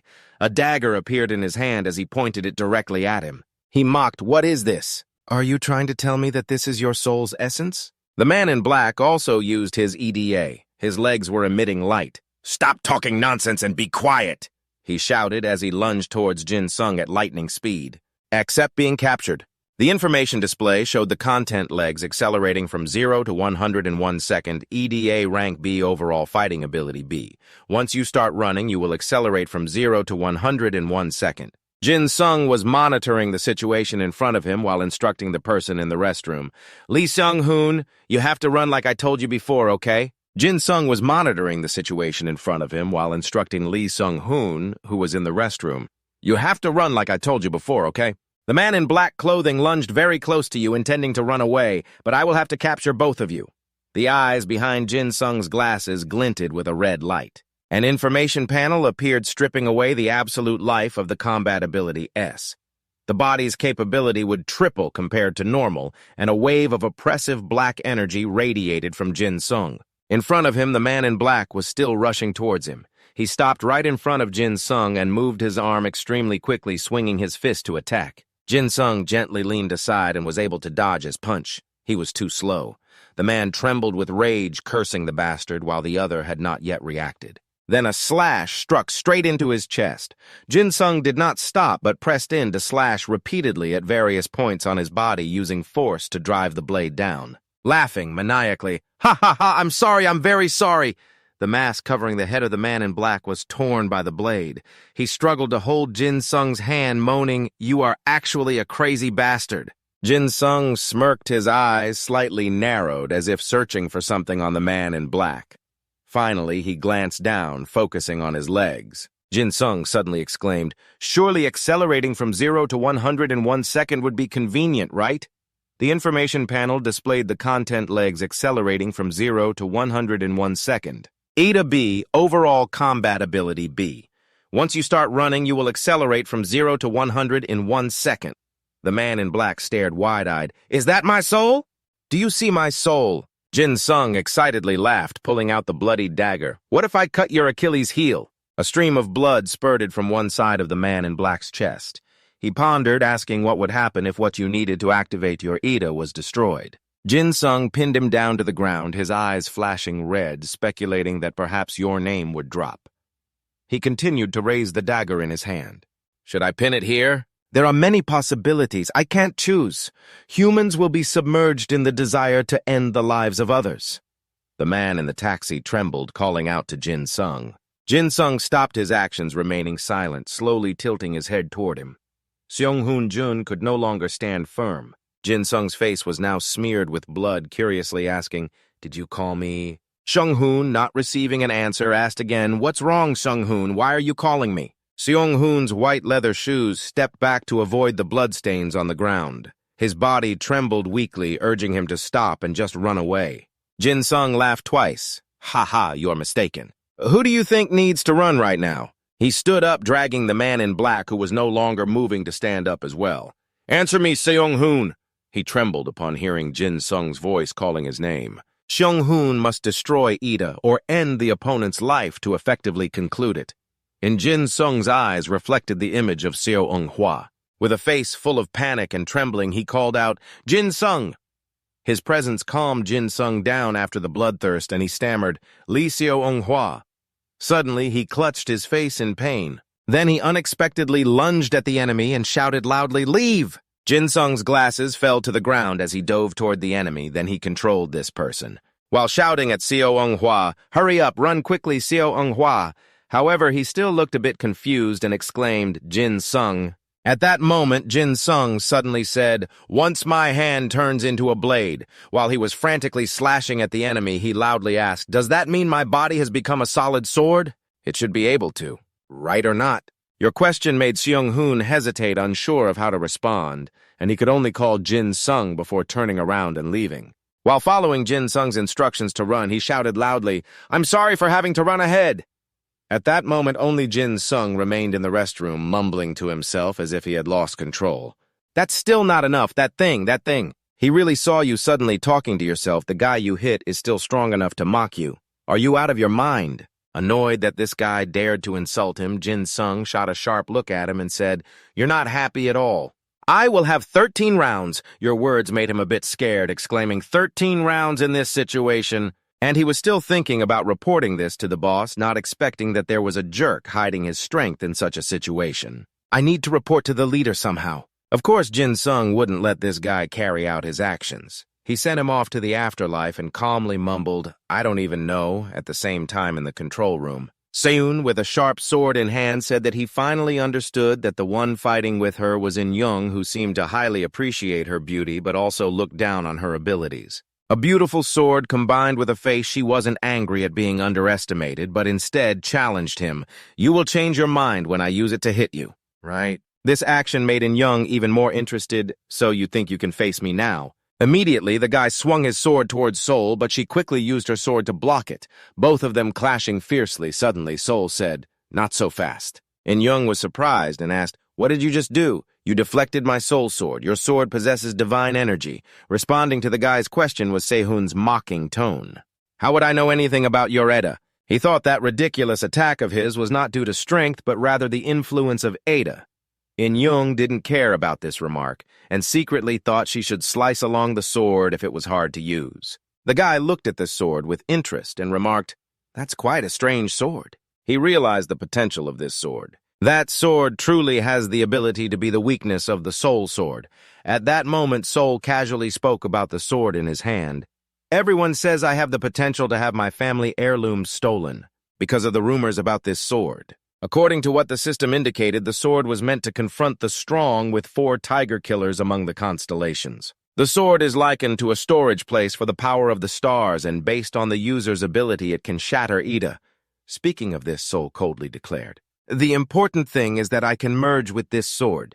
As soon as she finished speaking, she unleashed the technique of merging the spirit sword, and the system sent a notification about the merging technique, creating a replica with physical attack power, making Seon want to recruit In-young to his team. "You're truly special. You really don't want to join my side?" Of course, Seon's answer was no. "My family may be impatient, but a jerk like you I absolutely won't accept." Seeing her wanting to refuse him, In-young decided to deal with her right away. It would be quite embarrassing to kill her like this, wouldn't it? "Such a waste, but I can't." The strong guy swung towards Seol and shouted loudly, "I can't play with you anymore." Of course, with Seol's current abilities, it was a bit challenging to stop In-young's strength. Therefore, her clones were easily wiped out by him in that moment. Therefore, her clones were easily eliminated by the guy at that very moment. In-young took the opportunity to send her off to the heavens. The woman now shows no fear. It's not just Sehun who has to withstand the relentless blows from the guy not stopping even for a second. The guy attacks frantically and confidently claims that it seems he has the upper hand. Obviously, Sehun wouldn't let herself be in a weak position. She loudly asserts that it's not over yet and continues to use her old techniques to gather links for her skills. The copies of Seol simultaneously attack, trying to block him once again. While countering with In-young, she quickly thinks of a way to neutralize his attack. He swings his sword very quickly and heavily, but if she attacks while he is blocking her move... What? Although it's a bit tough, she still tries her best in that situation. Finally, she has to admit that fighting with In-young seems to be beyond her capabilities. Damn it, she can't withstand it. After a while of fighting, In-young seems to be enjoying himself. "Seol, I really like you. In this situation." Seol has to admit that, damn it, he is far superior to her in direct attacks. Seeing her deep in thought, In-young mocks her. "Are you thinking that you can catch up to my abilities?" Obviously, she feels a bit offended because she can't fight back against him, but it can't be helped. Now she can only hold him off, which hurts her pride. "But I won't play that foolish game and prolong the time with illusions that still won't give up." In-young continues to persuade her, "Don't you think my skills are enough for you to consider joining my side?" Sehun's answer remains the same. It's still not enough. In her mind, she tries to think of a way to hold him off for as long as possible, just as she plans to attack once more.